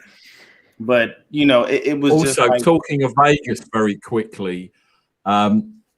Mr. Smug should have been joining us live from Vegas, but he's I don't know where he's disappeared. And he doesn't drink either, which is quite scary. So I did see some tweets from him earlier. Now listen, what they say in happens in Vegas. I'm expecting in Vegas. Who knows? I'm expecting him in a hotel room with a camera on the corner, and the place is just a fucking shit tip. It looks like a scene from The Hangover, but probably so. Not the case. Yeah, and and by the way, since we don't have the worthless, useless running back that is Jerick McKinnon, guess where he went? Yeah, over the Chiefs team. So I've got to say, I love that. Fun with that worthless. You know what? He ain't worth nothing. Worth a dime. You really I'm sorry. It really sticks in my craw that he would say what he said on that live. Absolutely. Like we didn't line his pockets and make sure his family ate all those years while you sat on the sidelines and did not a damn thing for us. I am so sorry. There is no way in hell you would ever come. If I was Jed York, I'd look at him and tell him, don't ever come back to my franchise. Don't even mention the fact that you were here, because I made sure that your family ate while you sat on the sidelines with your weird ass voice and did nothing. You know what I'm saying? They had him doing interviews at the Super Bowl. And I don't know. He just sounded weird to me. And I'm like, no, that ain't right, bro. You can't sit up there and get on there and then act like we didn't line your pockets for years while you sitting there wasting time. Oh, my knee hurts. Oh, I got tired legs. Oh my God, that. Really? That and high ankle sprain are the two most hated things on Niners Twitter last year. Mm-hmm. Tired legs and high ankle sprain. What you talking about, Mose? I see Mose ready to jump in here. I was going to say, you was talking about his voice. He sounded like Kermit the Frog, little brother. Right? He does. He should be on an episode of Sesame Street. But yeah, man. Not be a running back. It sounded super ungrateful. Very. It sounded very entitled. Like, no, I'm not coming back because, my role has changed and this and that. Like, your role has changed. The injury was unfortunate. I'm not going to blame you for the injury. You was, at work, you was, at practice, getting ready for the week to come, and you tore your ACL. Mm-hmm. But unfortunately, that had an effect on the way you play and how you run. And sitting out of football 2 years, the year that you did come back and were able to stay healthy, you didn't have that same explosiveness. The explosiveness that we were looking for when we signed you, you didn't have that anymore. Yeah. And we have other players, Raheem Mostert, Jeff Wilson Jr., and even Jermichael Hasty, who had that explosiveness and could do things for us, that helps this offense move. And as the year went along, Kyle started to see that you weren't the same player. So, yeah, your role diminished. And I know as a player, as a competitor, as a man, that probably hurt. But like you said, we could have cut you. We kept you on this roster for 2 years where you gave us absolutely nothing. But we kept you on the roster. You kept getting paychecks. We made sure that you were good. We tried to bring you back into the fold that third year just to see what you could bring us. And by that time, it wasn't what we anticipated. So it sounded super ungrateful. I don't want him back. The running backs that we kept, the running backs that we signed, Trey Sermon that we drafted, I would say it's pretty sure that he won't be back in a 49ers uniform, and I'm cool with that. Yeah, and to me, it was like I always look at it as a situation of when you're in the NFL, your lifespan typically is about 3 years at a max. So when you have a short lifespan like that in the NFL, for any NFL player, it doesn't matter who it is, you've seen first round picks wash out real easy. These dudes are nobodies. You don't know where they at. You catch them working in the grocery store or something. So, it's like be more humble and be more appreciative of the fact that somebody took care of you and took care of your fam, rather than to be ungrateful and to act like that, because like right now, it's a situation where that was a Kyle thing. And that's one thing I don't care for about him. He tries to hold on to people too long.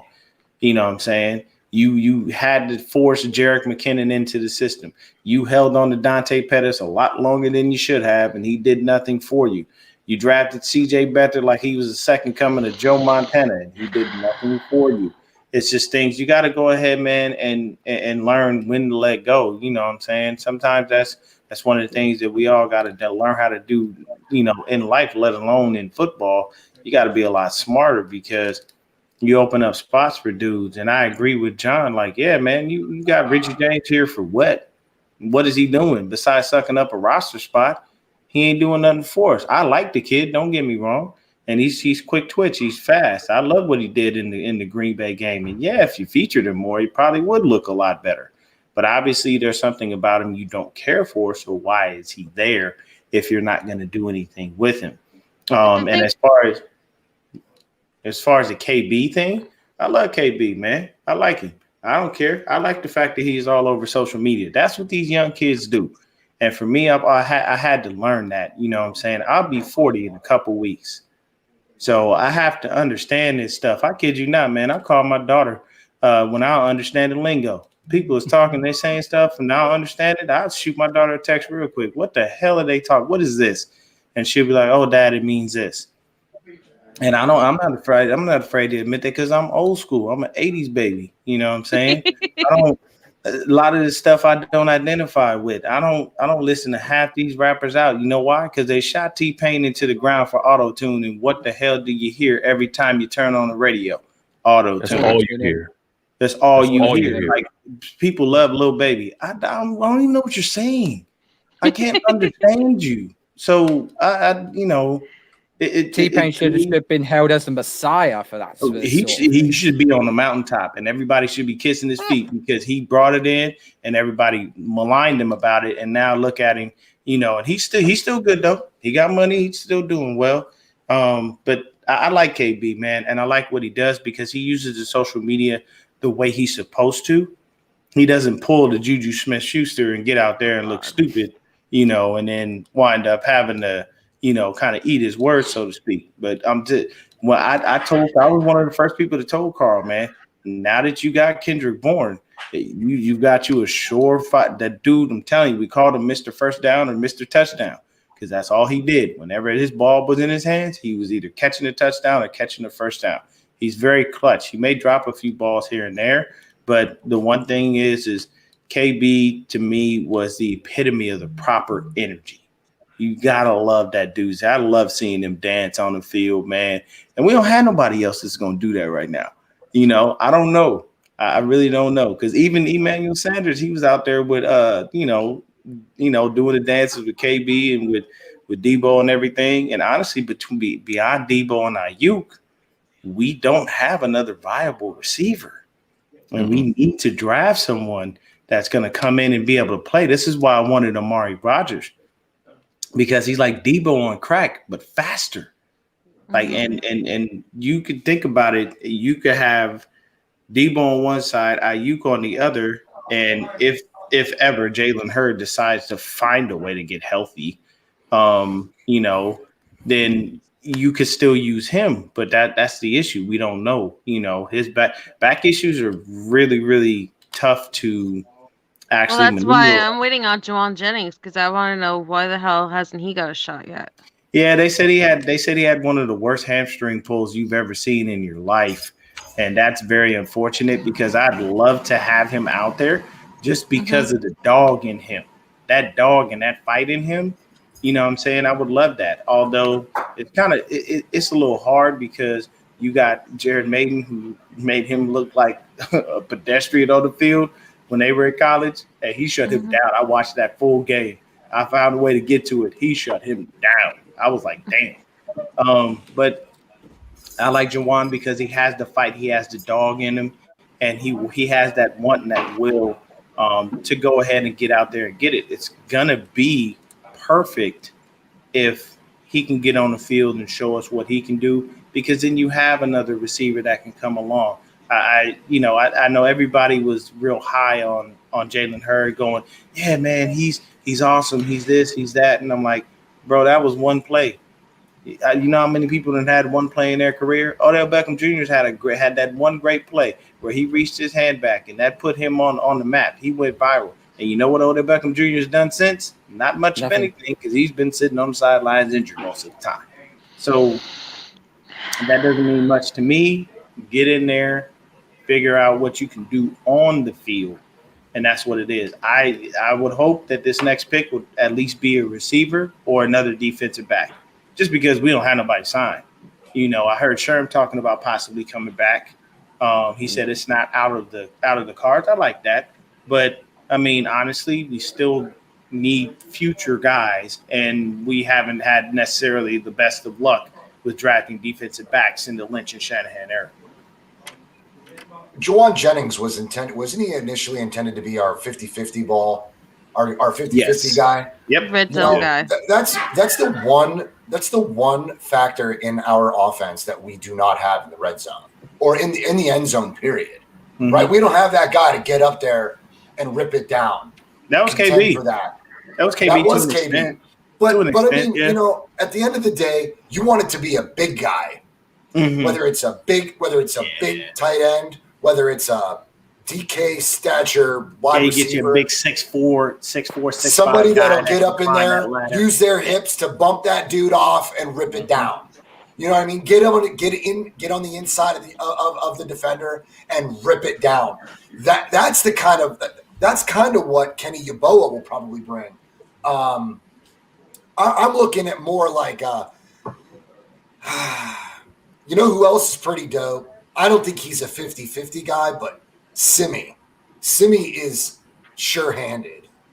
Fihoko, that dude, I think I saw most of his highlights were in the red zone. So, I don't know. I hope we do something with that last name. He's got to be Polynesian. I think he might be. Symmetry knows. He's the one that put me on this dude. Who's this guy? Sim, throw it in the comments. Who is this dude? Simi Fihoko, yeah, he's a wide receiver out of Stanford. 6'4", 225. I think he ran Davis 4.3 at his pro day. That was Davis Mills. That was Davis Mills' guy. Like they were. That's a big boy. Okay, they were a threat. But I will say, Symmetry's right though. We didn't have a quarterback that could throw the 50-50 ball up. Too short, overthrown, or pick. I mean, Jimmy might have been able to put you a 50-50 ball, but number 4 couldn't do a goddamn thing. you know. Oh, look who joins us happily, Mr. Smug. Look, it's the Vegas kid, Mr. Smug himself. Oh, Scott, you're awake. We thought you'd gambled your life savings away in Vegas, man.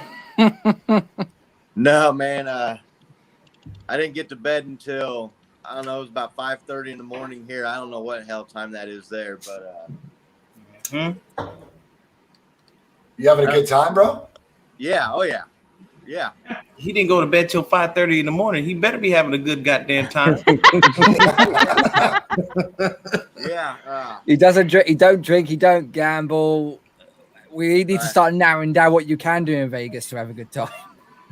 We'll see. That's why he's not telling us, because what you do in Vegas stays in Vegas. So if you just go to bed till 5:30 in the morning, he ain't drinking, he ain't gambling. He's doing a whole lot of other shit. No, man, you know what? It don't matter. You can always find something to do here. It don't matter like what your thing is or what you're into, what you're not into. But I'm here, man. I'll tell you what, like I'm here with a bunch of friends of mine. A friend of mine's younger brother is getting married later this year, so it's his bachelor weekend, and it's like him and like 25 of his frat boy brothers that he graduated college with. Oh Jesus! These guys, man, are like these guys are crazy. They're going insane. Right. I think back to when I was 25 and I'm like, I didn't act like this, did I? This does sound like the reenactment of The Hangover now. I was going to say, this is the Hangover Part 1 all over again. We'll see Scott on the rooftop. Yeah. Scott, you got 25 lives to look after, man. You got to stick to it, man. You got to get all these men back home safely, bro. I'm the chaperone. I'm the old guy. So Scott go come back on the show a little bit later with a baby strapped on his chest. yeah, something like that. So and a really bad sunstroke. How are you guys doing?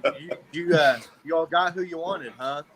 Mm-hmm. For the most part, man. I think we're all pretty content. I mean, yeah, we're getting through it, man, with the help of each other.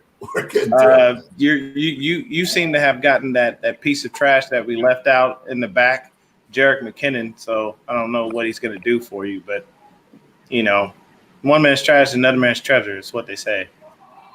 Well, Damian Williams was the Dolphins' trash, and he was runner-up for Super Bowl MVP. So we'll see what he does. There you go. Yeah, I think it's so funny that Carl's the one that ended up with Mac Jones. Like, all that shit talking and all that worrying you guys were doing, and it was Carl that ended up fucking getting him. That's fucking funny. Well, yeah, he said that's where he wanted to go. You're saying like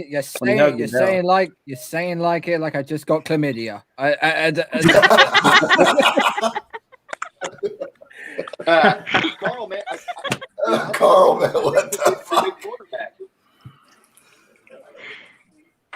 You know you can get some Vagisil for that, Carl, right? But that won't make that shitty QB room go away. It was with it was rhetorical. Oh boy. This is why I love this show. The UK humor is on another level. I used to think we roast each other in American. Now, man, he just told this dude to get some Vagisil. Yeah, for real. Oh man. See, the thing is, right? I do miss Pete coming on because obviously you both know, or you all know, that me and Pete started this channel and he's decided that it's not for him anymore. And I used to love roasting the fuck out of him because it was so easy. And I still do it on social media when he puts some posts out on Instagram.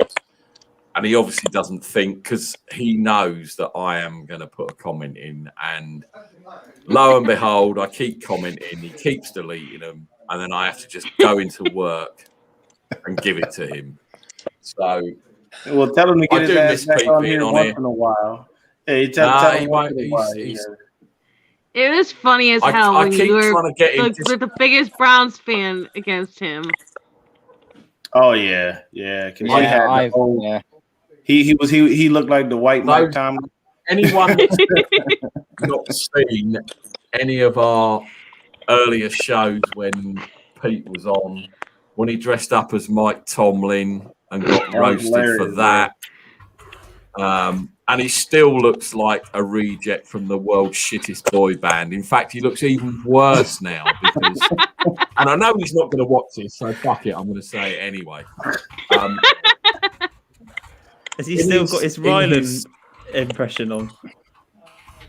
Yeah, he's still, well, he looks, we call him Gay Simba at work because he is more camp than Christmas and he's got a big lion's mane hairstyle. So, man. in his block of flats where he lives, he calls it an apartment, but let's keep it real, it's a block of flats. So he's got a lot of younger people that have moved in and he's trying to keep up with them. So he's got the ripped tight jeans going on. Oh my God. He's got a gold cross. Oh, no. He's got fake aviators. And to be honest, Pete, if you ever do watch this, you look like a complete dick. You know, you're a 40-year-old man dressing like a 15-year-old. And what is it with ripped jeans anyway? I don't get it. Skinny ripped jeans. Pete, you need to check yourself before you wreck yourself. I would love him to come back on, but unfortunately, I think he won't. I don't think he'll come back on, but you never know. When the season starts, he may. Go ahead, Carl. Just a quick one. Nick Ludlam has put a comment on here regarding a receiver for the 49ers. Amon Ross Brown could be a good pickup in the late rounds. May not be a guy for the 50-50 ball, though. There is a receiver you can take, though. I think he's going to be falling in around about the 5th round. Shi Smith out of South Carolina. Yeah. Oh, yeah. I keep hearing that name. I'm not very familiar, but I keep hearing that name. Yeah, but you know what, though? A tight end like Kenny Yeboah, who's 6'4", 250, that dude goes up and gets the ball. Like, he stretches that stature and gets it. So you guys want to look at a guy that could be pretty impressive. That's a good tight end, and I really like him. Yeah. Also, he's got. I'm very interested actually today, John. We've obviously been talking about things that your dog is into because your dog hasn't lost its shit today, which is quite interesting. I would have loved to have seen your dog if we'd have picked Mac Jones at 3. I don't know whether you'd have kicked it or the dog would have lost its shit. Oh, look, there's Izzy's dog. Look, there's Izzy's dog there. John be Did anybody see his dog will go ape shit and start barking. And I'm telling you, did anybody see the reaction to one of the picks where I think it was some guy was actually picked up his dog, and all you hear Rich Eisen was put the dog down. Oh wow! It's not like not like a little one like this guy. It's like a fucking Great Dane. It's like just picking him up. It's like just shaking him around like this. It's like, what are you doing? Yeah, like wait, bro, don't pick up Great Dane. I'm only 5'6". A Great Dane is taller than me. Okay, them some big ass dogs. I know. I live in an apartment building. There's a dude that has a fucking there's a dude that has a Great Dane and a Greyhound, which make absolutely no sense. Why do you live in a damn apartment with dogs that huge? No, bro, you need to get a house. Everybody. And then Melissa's got That's her not little. fucking Santa Claus who's got those dogs. Oh, look at that little guy. This one is a terror. Don't let his cuteness fool you. He's a rescue from Teterboro, New Jersey. His name is Jake, but we love him. He's the biggest cuddle bug in the world, but he is the perfect Yorkie. He has a Napoleon complex up the wazoo. Yeah, it's funny when you get with certain dogs. They have like a knack for certain things. Yeah, my mother-in-law, her dog, she's a little pit named Raina, and I kid you not, when we walk in, she acts like she's never seen us in like 40 years. That dog bounces off the walls with so much energy, and the shit is absolutely insane. Like I have to, I gotta guard the old family jewels there because she jumps on everything. So I kind of walk in. I walk in like soccer players do when they're kicking that free kick. I walk in and I give the old, oh shit, wait a minute, hold on, be careful. Just because she's so hyper, man. Like literally, she's all over. As a male, you around babies, toddlers, and dogs, you have to get those family crown jewels covered up. Otherwise, that shit's getting stomped on. Oh yeah, man. No, Right. I have my buddy that's a Bears fan. Oh, bro, his daughter used to just destroy him every time. I used to tell him all the time, bro, you know that this is gonna happen. Like, why don't you close your legs? And he's like, bro, I just keep forgetting. I'm like, well, you're a dumbass. She just kicks you dead in your nuts. And how she climbed, because you know how babies are. They want to climb up you. They always want to pull up on everything. And I kid you not, man, one time she tried to climb up and she slipped. And I'm telling you, she Macho Man Randy Savage's nuts. Bah! I was like, oh my God. I'm telling you right now, I cried laughing. It was the funniest shit. He was on the ground for at least a good 10 minutes, writhing in pain. And the saddest part is you couldn't be mad at her because she walked over there and she kissed him and she's and it's like, child, I want to chuck you across the room because you just hit me in my nuts. But here you are tending to me like, I just went through hell and back, and I did because you just knocked my nuts all the way up into my throat. Now they came back down. It's hilarious shit. Hey, so I got a funny story for you guys. I'm down on Fremont Street last night, and if I got my KC gear on, I got my shirt on, I'm walking around, and I come around the corner, and there is a group of at least 20 or more Tampa Bay Buccaneers fans sitting at this table watching the draft. And I walk around this, and every one of them looks over and sees me and just puts their arms up in there.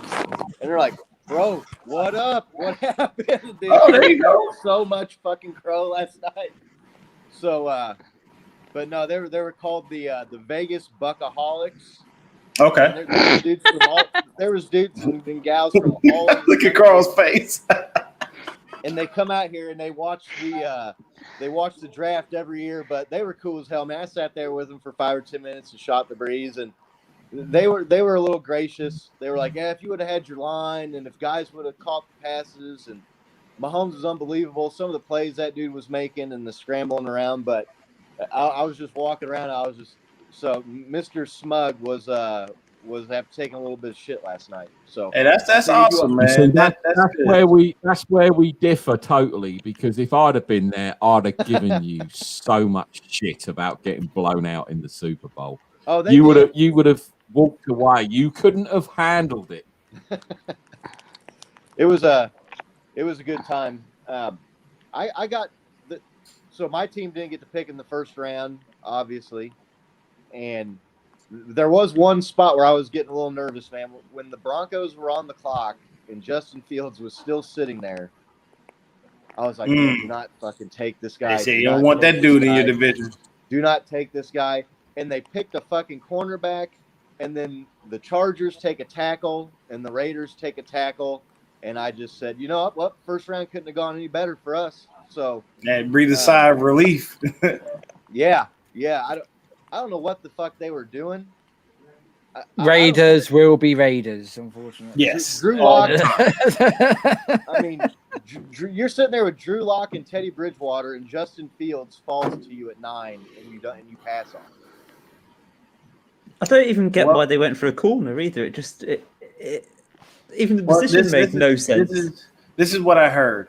That they love Justin Fields and they love Patrick Surtain. They just love Surtain more. To me, to be honest with you, the only reason that they didn't pull the trigger on Justin Fields was because they already pulled the trigger on Teddy Bridgewater. So they felt like we already have a guy who's NFL experienced, so we don't have to worry. We can just go ahead and go forward with that. As far as if Drew Lock doesn't work out for some reason. Bridgewater is going to be exactly what his name is. He's a bridge.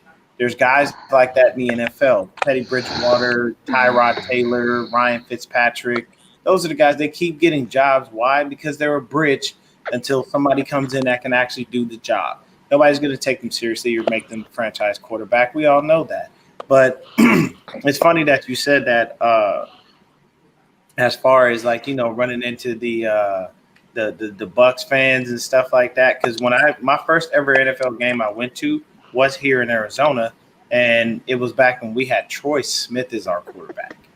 So, you know, that was years ago. But the thing is, when I went to the game, it was hilarious. Of course, I'm a diehard Niner fan. My buddy's a Cardinal fan, but his wife is a Niner fan. So he's sitting there in between us, and we get some seriously great seats. I'm talking, we're probably about 5 rows up. So we could see everything, which was awesome. Craziest thing is we're in a sea of like Niner and Cardinal fans. And I kid you not, there was not one fight. All we did was drink and talk shit. And we had a great time. And when you look up in the stands, we look up in the stands off to like the right, and all you see is 2 Larry Fitzgerald jerseys beating the hell out of each other. And I'm like, y'all Cardinal, why y'all fighting each other? What's going on here? But literally, all you saw was that was Larry Fitzgerald whooping Larry Fitzgerald's ass. It was hilarious. I just looked, I was like, man, but as long as they allow fans, I'm going to a game in Levi Stadium this year. I'm definitely going, man. I've got to go there and feel the vibe. And plus, I know I can get in there with a bunch of Niner fans and be able to do it, you know, and have a good time. You know, I've never been to Santa Clara, but first times for everything. You gotta go, bro. First time I went was go on. Go ahead, Carl. Go on, Mose. Oh yeah. First time I went was Super Bowl year 2019. Oh, yeah. That was my first time ever going out to California. So I went for the home opener against the Steelers. Bro, it was everything. Oh, it's crazy. I went to the they got the tailgate. Yeah. I forget the name, the big one. I forget the name of it, but they do like they have like the whole shot stick that's like 20, 30 feet long. And you get like a whole bunch of people in the line. And they lift it up. Yeah. And they lift up this wood plank that got the shots in it. Everybody take the shot. I did that. So the tailgate was super dope. And then they even have a package where after the game, you can go down on the field. So we went down on the field after the game. Wow, okay. We were right behind Jeff Garcia and Dante Whitner when they did the post-game press conference. I got Whitner's autograph. I got him to, say what's up to the fam on Facebook Live. That's dope. The whole experience was crazy. That was my first time going to a Niners game in Santa Clara. First time in California. So, I mean, I know you from there, but if you haven't been to the stadium yet, you gotta go. Yeah, I haven't been yet, but I definitely will go. But yeah, man, it's like I tell people all the time, I love my home. It just costs so much to live there, bro. It's very, very fucking expensive. Like living in California, you get the breeze, you get everything, man. And me and the wife are going back for my birthday, to go out there and have a good time and everything. Because her birthday just passed, and we had a good time. We stayed in Arizona, but we had a great time. We did some cool stuff. You know what I'm saying? I'm still financially recovering from it, but it's all crazy. That's what you do. I did see some of your tweets, Dion, and you're definitely punching in above your pay grade with your wife, man. Hey, man, look, that's what you do, man. You know you're what I'm supposed saying? to. I'm doing the same thing. I outkicked my coverage. Yeah, for real. But it's always a good time when you go out there. And I know me, I get around a bunch of Niner fans, man. And see, I told the wife, I said, I love you, but this trip I'm gonna have to go. Just me. I don't want you to see this person that's about to come out. Like people don't know. Like when I tell people I'm a fan, like I'm a real fan. Like I don't play about my fanhood. Like I'm for real. So when people come to me and they say things and they, they're talking about stuff, it's like, don't talk bad about my team because I'll rip your team to shreds. I will tell you every negative thing I can find about whatever happened to your team. You know what I'm saying? Like if it was a situation, I know because Mr. Rodgers, he don't do this, but there's some Chiefs fans that I've ran into that gave me all kinds of hell about the Super Bowl and everything. And I looked at them and I said, "Well, you're welcome for Joe Montana because that was the last time you were relevant before this Super Bowl happened. So go back a couple of years and tell me the last time anybody was talking about Kansas City until Andy Reid and Alex made them relevant too. Yeah, until Alex got there. So you're welcome for both of those cues. Like it's like stuff like that. Like I run into people, what I'm saying, but it doesn't happen. Scott never does that. Scott's actually a really good sport about his Chiefs, and he has a right to go ahead and talk his shit, man. They went to the Super Bowl 2 years in a row. If I did, I know I'd be running my mouth like nobody's business. So. And the beauty is he won one and he lost one. As long as you don't pull a Buffalo Bills where you go 4 years in a row and lose, then you're fine. Because that's got to be the worst record in NFL history, and it's got to hurt the worst. And I think for Jim Kelly, you got 4 years where you go and you fight, you lose. And then you wind up getting, I think he got cancer, and then he whooped cancer's ass. And I'm happy that he did. But that's got to be a hard life, brother. Real hard life. At least it wasn't the Malcolm Butler end. Sorry, Izzy. Got a question for you, Mr. Smug. How would you feel if your namesake made the move from Green Bay to the Broncos? Ooh. Yeah, no, I wouldn't like that too much. Yeah.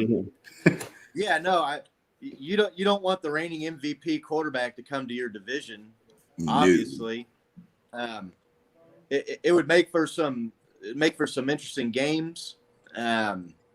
You'd be looking at Aaron Rodgers, Patrick Mahomes, and Justin Herbert, which I understand Justin Herbert's definitely not as accomplished yet as those two, but he showed that the guy can ball. He's working the quarterback position. So, and they got to tackle to protect him too. You would be looking at the Chiefs going from one of the most mediocre to one of the poorest divisions the last few years to one of the top divisions if Aaron Rodgers were to come to the Broncos. I don't know what's going on. Obviously, I don't have any inside information. I don't see that happening. I don't know that the Broncos have the capital to give up to get him.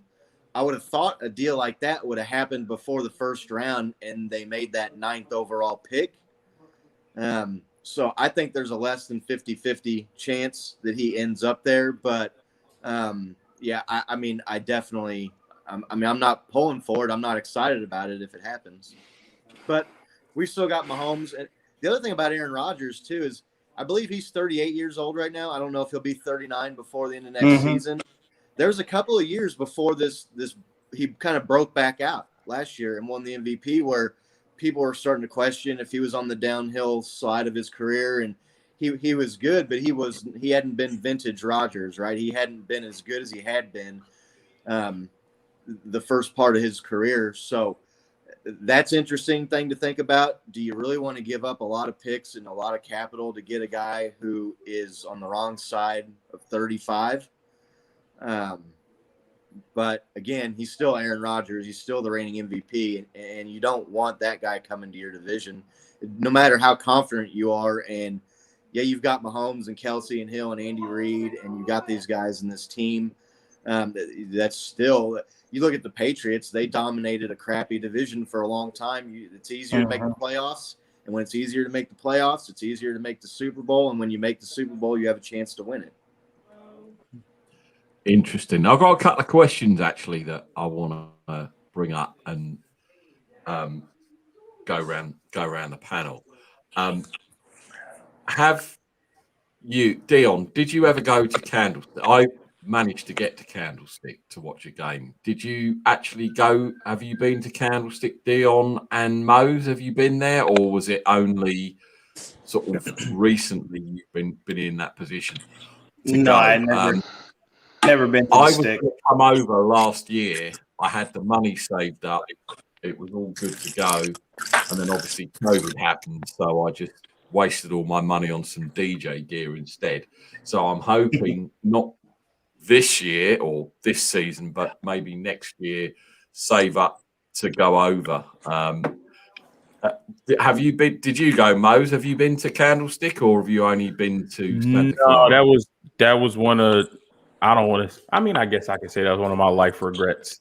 I mean, I was younger, and I got married young and had kids young. So early on, like all of my finances went to, making sure, the family was straight, the wife was good, the kids were good. So I never really got a chance to go out there. So I have not been to Candlestick. I always wanted to go, just never was able to get out there. So when Nick from Nothing But Niners, I think since I could be misquoting this, it could be, I think since 2016 or 2017, he's been going out to Cali every year for the home opener. Mm-hmm. He wanted me to go out in 2018, but that didn't work for me with like my job at the time. So when 2019 rolled around, the finances was in a better position. The wife and the kids were in a better position, so I was able to go. So I had to make sure that I got out there at least once. And like I was telling Dion, that experience for me has like been absolutely amazing. Had it not been for COVID, I would have been out there for the home opener in 2020. And depending on what happens this year, I'm trying to get out there for the home opener this year. So yeah, those boys definitely rock it, and that is one of my bucket list things. I think twofold. Okay. One, to go to Levi Stadium, and two, to hook up with all the Nothing But Niners crew, because obviously we've had Mike on here, we've had Tony on here, we've had all the guys breezy, and I know they do go pretty crazy for that first home opener. So I'm hoping next year, not this season, but next season, I will have saved up enough to go. I mean, I've been lucky to see the 49ers in London 3 times. One in an old, 1980s when Joe Montana was there, and it was a pre-season friendly called the America Bowl. So I did see Joe Montana, Jerry Rice, and all that. Even for 2 places, I think it was. I saw the Troy Smith game against Denver when they won at Wembley. I also saw them play the Jags, and I've got the ball. I should actually get it out more, but I've got Frank Gore's first touchdown ball from the game against the Jags, which is in the house. It's still got the mud and everything on it. I should bring it out more, but I do want to come over. I want to hang with all you guys. I know Scott's talked about coming to London. I know John has. I know Dion has, even just to get everyone together. And the good thing about the NFL, especially over here when the international series is on, it brings everyone together, and there's no rivalries as such. I mean, I do walk past Seahawks fans and I do swear under my breath at them, but it's great that you get all of the different types of fans going to these games in London. Even Raiders fans are quite sociable in this country. I know, obviously, if the Niners and Raiders play, it just ends up in a big punch-up. And I've seen all the punch-ups and the shit that goes down in the stands. But over here, it's and Carl will tell you, because he's been. And all the time we've been doing this, there's been no international games. So we haven't been able to meet up with any of the people like Freddie and Ivan and Carl and stuff like that. And that's the thing I'm looking forward to if the games do go ahead in London this year, is to meet people that we've spoken to. And Carl, you're rounded first, by the way. Yeah. All right, guys, I'm gonna jump out of here. Gotta go get a haircut. Glad being Happy on early with you birthday. guys. Thank you very much. Yeah, man. Happy early birthday, bro. Happy Enjoy. early birthday. Yeah, Happy definitely. birthday, And Dion. Have a good one, man. Dion, All that's right. definitely the best decision you made, because I saw your hair the other night, and Kid and Play is in the building. Let's have a look. Come on, take the hat off. Let's see the Kid and Play hat hair. This is why I'm going to get a damn haircut. See, this is the shit I'm talking about. This is what I told you. I love these guys from the UK, man. They talk shit, and it's always good. It's all in good fun. Mose, I'm gonna get with you, man. I'm gonna get with you, bro. Get with you on the side, man. We definitely gotta link up, bro. But y'all have a good day, man. Carl, you seem to be the happiest I've ever seen you. I mean, and I can say that I'm glad, because I could kid you not, when we drafted up to 3 Moles, Carl had me laughing for 4 or 5 days. When we drafted up to 3, if you look, subscribe to Carl's channel, 2 feet. You've got to, honestly, Mose, you've got to watch that. I swear to you, you just have to see his reaction. Just the beginning of the video, those first like 5-10 seconds. That's all you need to get you through the day. When your day is messed up and things are going horribly, you just need to look. Somebody send me the link. Somebody send me the link. Bro, Cole, I was Cole, dead. you can share screen. So pull up that video, Cole, and share it. Bro, let's watch it live. That may be a copyright strike on yours, because that's technically my video. I don't care. Get the video. Dion, always £5. Nick, pay the £5. Let's talk again soon, Dion. Happy early birthday. Go Niners. Get that haircut, kid, and play. All right. Later, Dion. I'm about to head out too. I gotta get up with the family and the kids. But if you got the video, I'll stick around to watch that real quick. Carl, find your video. Carl has some good mock drafts on that channel, and I actually included him on my favorite Niner pods. So, thank you very much, Izzy. It's much appreciated. Absolutely. She actually likes you being a Pats fan, which is quite scary. And that apparently they're all dead. I don't have an issue with him. I have an issue with Bill Belichick. I don't like his cheating. I don't like Deflategate. I don't like Spygate. I don't like this overly smarmy attitude that comes out of that building. But the actual fans, I have no issue with. The only actual fans I have an issue with are Seahawk fans.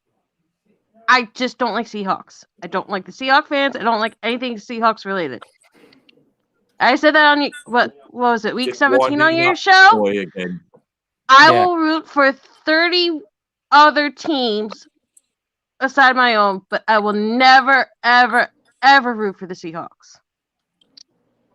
I don't think any Niners fan would ever do. Oh, is this the video? Is this the moment? Here we go. Oh, let's see. Here it comes. Let's see this. Oh, the couch. Poor couch.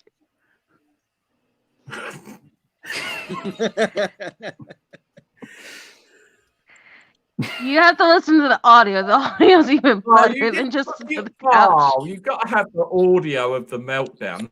That's the funniest bit. You sounded so defeated when you found out about pick 3. Mo, I know you got to get out of here, but go and check out 2 Feet in Bounds. You'll find that video.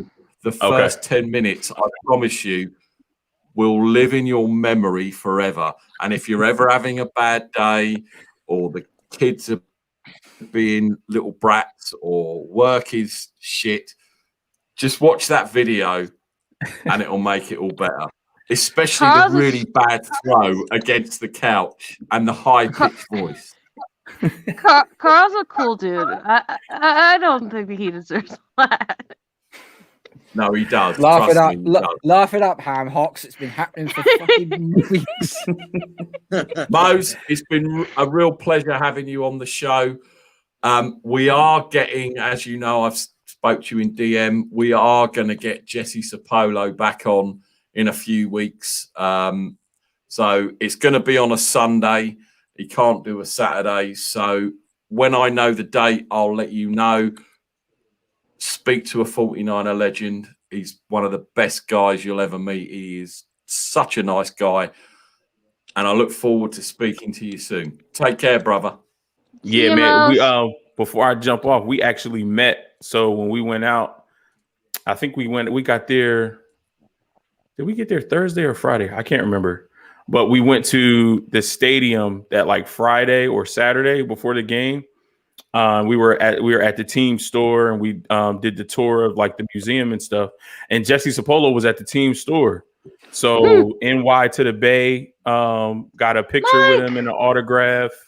I think Nick got a picture and an autograph with him.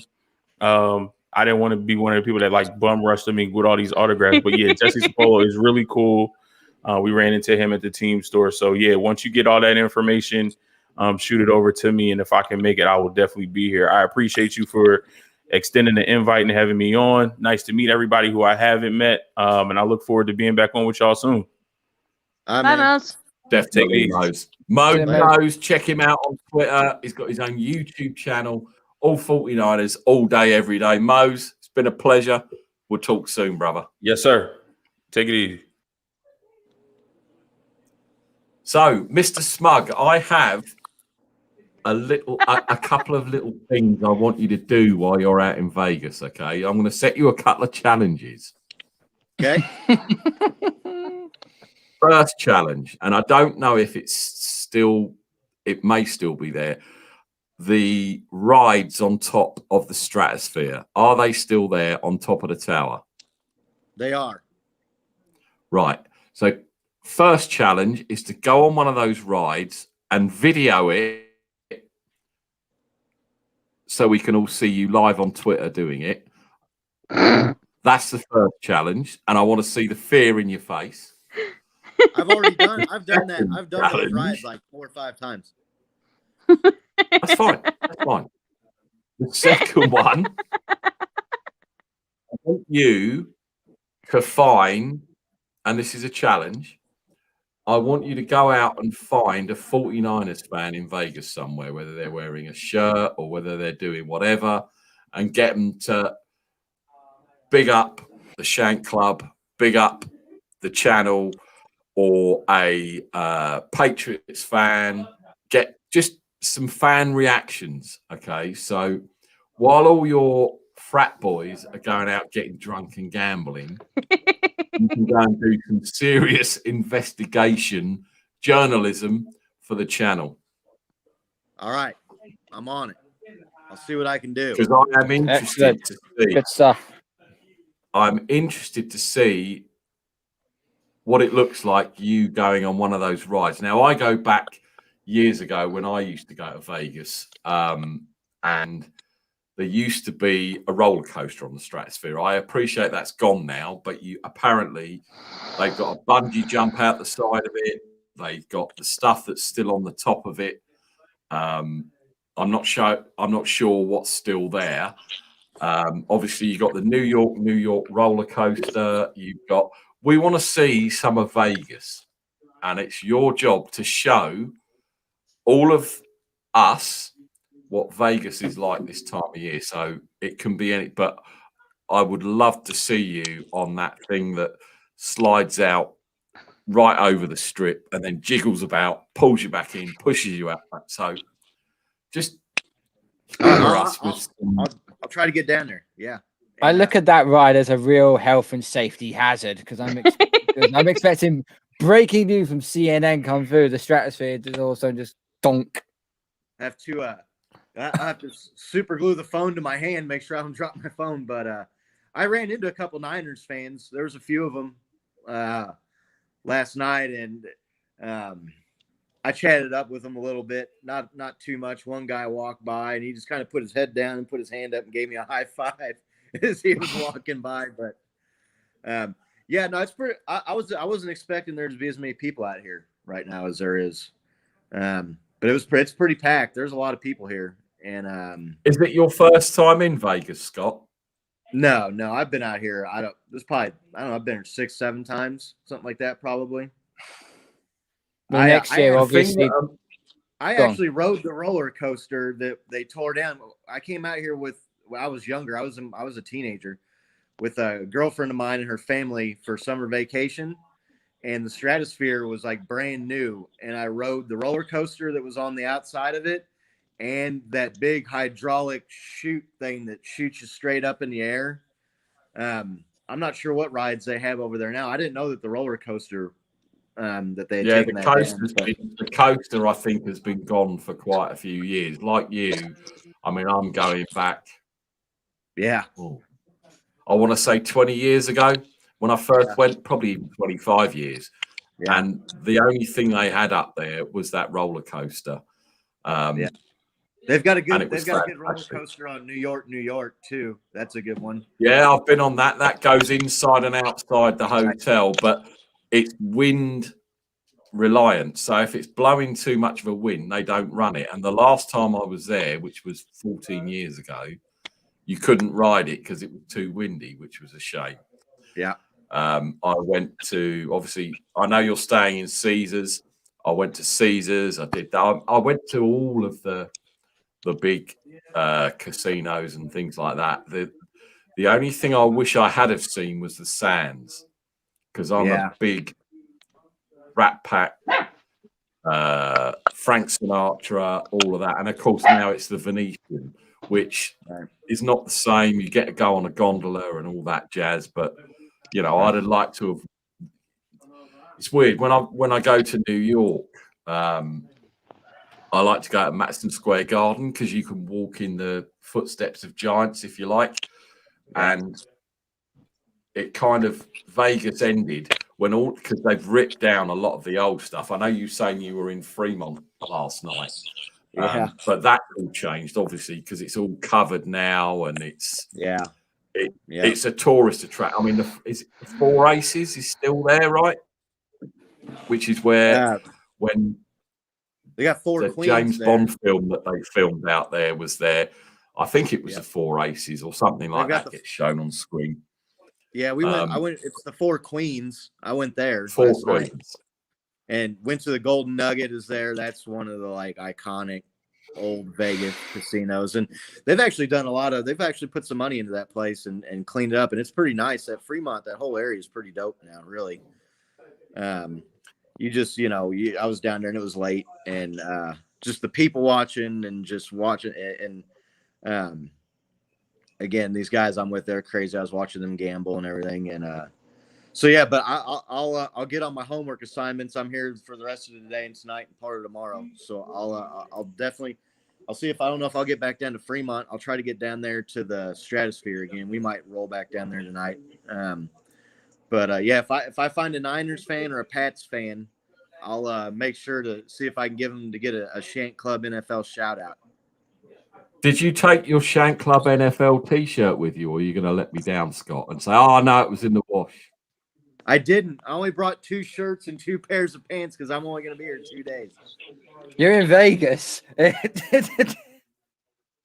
I'm surprised you brought that much. Actually, I thought it would have just been like one pair of trousers, pair of shorts, and that was it. Yeah. I mean, like I said, and you know what the weird thing about being in Vegas is, if you didn't have a watch on or your phone with you, the time just flies. Night becomes day, day becomes morning, sunrise, Nick. whatever, and it's yes, Izzy. Nick, I gotta run. But it was fun being on again and talking to all you. Yeah. Izzy, as ever, it's always a pleasure. Take care of yourself.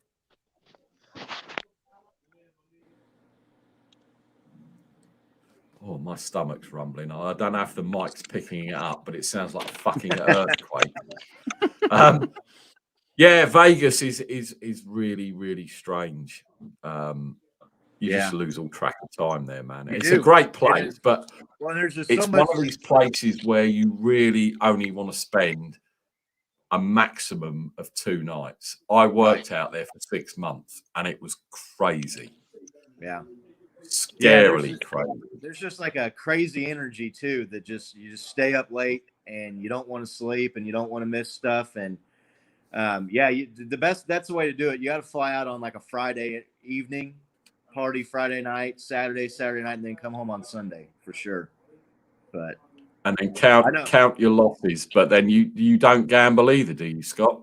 No, not really. The last time I was here on the last day, I sat down at a blackjack table with like $50 or $100 or something, and I won a few hands. I ended up winning enough money to basically pay for my hotel and my airfare. And but yeah, gambling's not my thing, and as you guys know, drinking's not really my thing. But there's just so much stuff to do. There's so many great places to eat. We're going to the Great American Steakhouse tonight. I'm going to get me a overpriced but damn good rare steak. People watching, hitting the pools, just going, watching the lights. If you like shows, if that's your thing.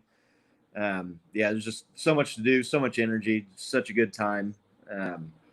But is it actually all fully open? There's no COVID concerns. There's no like masks.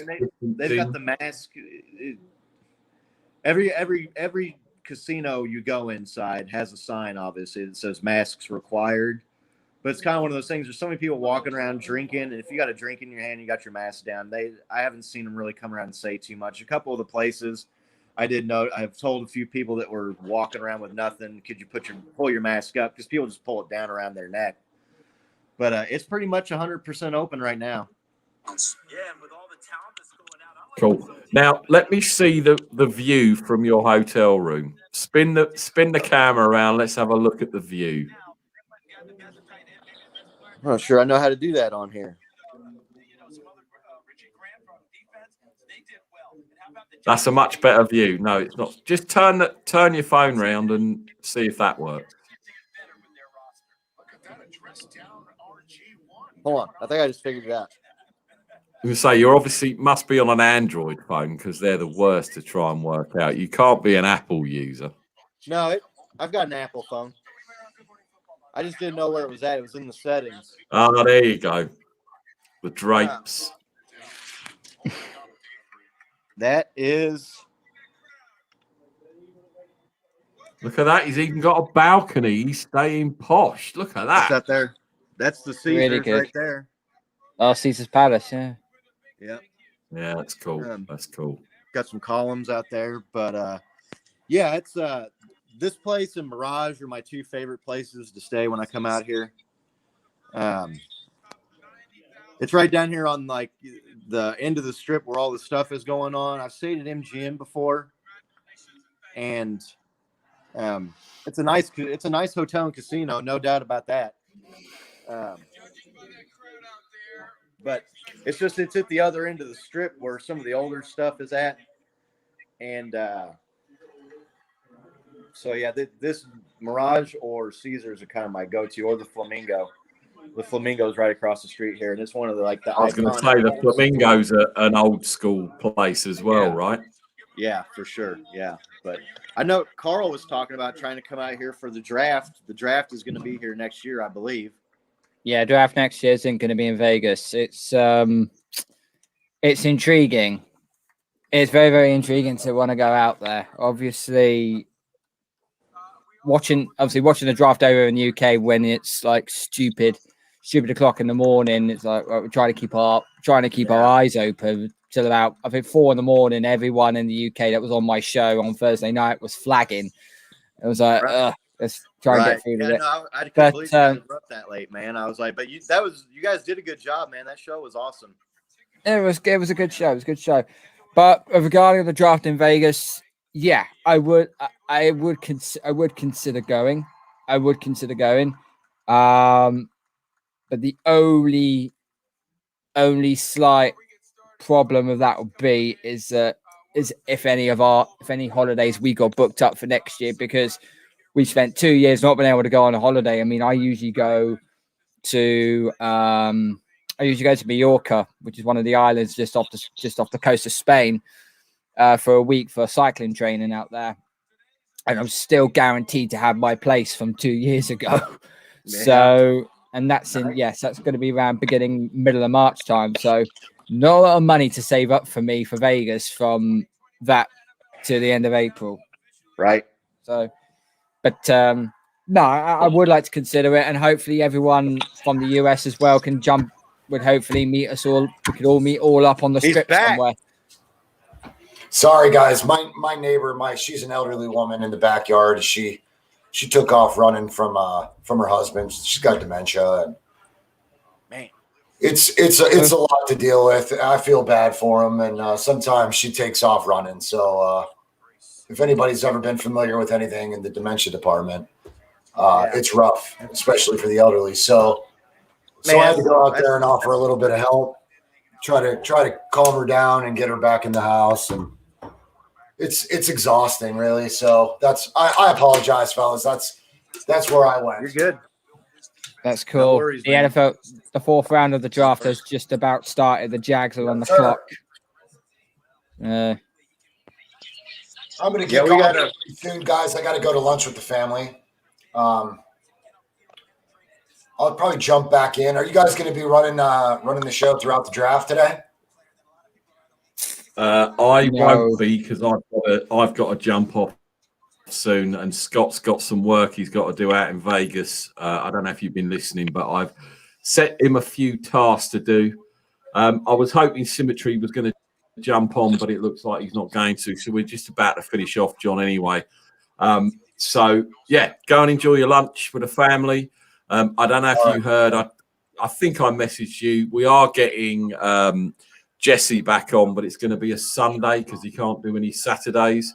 So as soon as I've got a date, I'll let you know. Hopefully you'll be able to jump on. So stay safe, John. Take care. Enjoy the rest of your Saturday. Thanks for jumping on. Scott, good luck, brother. Hope you win some money. All right, be safe. Enjoy your vacation. Carl, always a pleasure, my man. You too, John. Yep. Let's see what happens today, brother. Good things. Take care. Take care, John. Right. So that's about going to wrap it up. Carl, as always, it's been a pleasure. Unfortunately, you didn't run your video long enough for us to see your pain, but the throwing the ball against the sofa. I think when you use videos of other YouTubers' content, I think there's only so much time you're allowed on it before you end up getting a strike, and I don't want you getting a strike. So, you'll have to check your YouTube studio to find out if you did get striked, and then forward it to me, and I'll have to say, you have my permission to use it. But the amount of copyright strikes I get because of my DJing, that probably pales into insignificance because the last 4 that I've put out have all been taken down. So it is what it is. But it's always good to see that clip. Yeah, I know you're trying to do it for YouTube now, but that's probably not the best way to go about it. I think there's other sites you can use. Obviously, SoundCloud is one of them, and there's a couple of others as well. Yeah, I do. The thing is, I've linked because it's like I don't use Restream, but I use a site like Restream that you can broadcast to quite a few things at the same time. So I have had things that have slipped through the net on YouTube, bizarrely. I don't know why, but they do. I presume it's what you play. I don't know. Or how the algorithm works or whatever. I don't know. But yeah, it's been good, Carl. It's been good. It's been a good show. Yeah, it has. Yeah. It's a shame Craig from UK Draft couldn't come on, but he's playing something very British called cricket, don't you know? Yes. I did have him down. Obviously, he is a bit of a posh boy, but without the posh name like Freddie Harper Davis. Freddie, everyone else that joined today, thank you very much for joining. This has been the Shank Club NFL. We are going to be back next Saturday. And we want to get more fans involved. So any team that wants to come on, any UK fans of any team, we're going to get the Jags guys on from America again.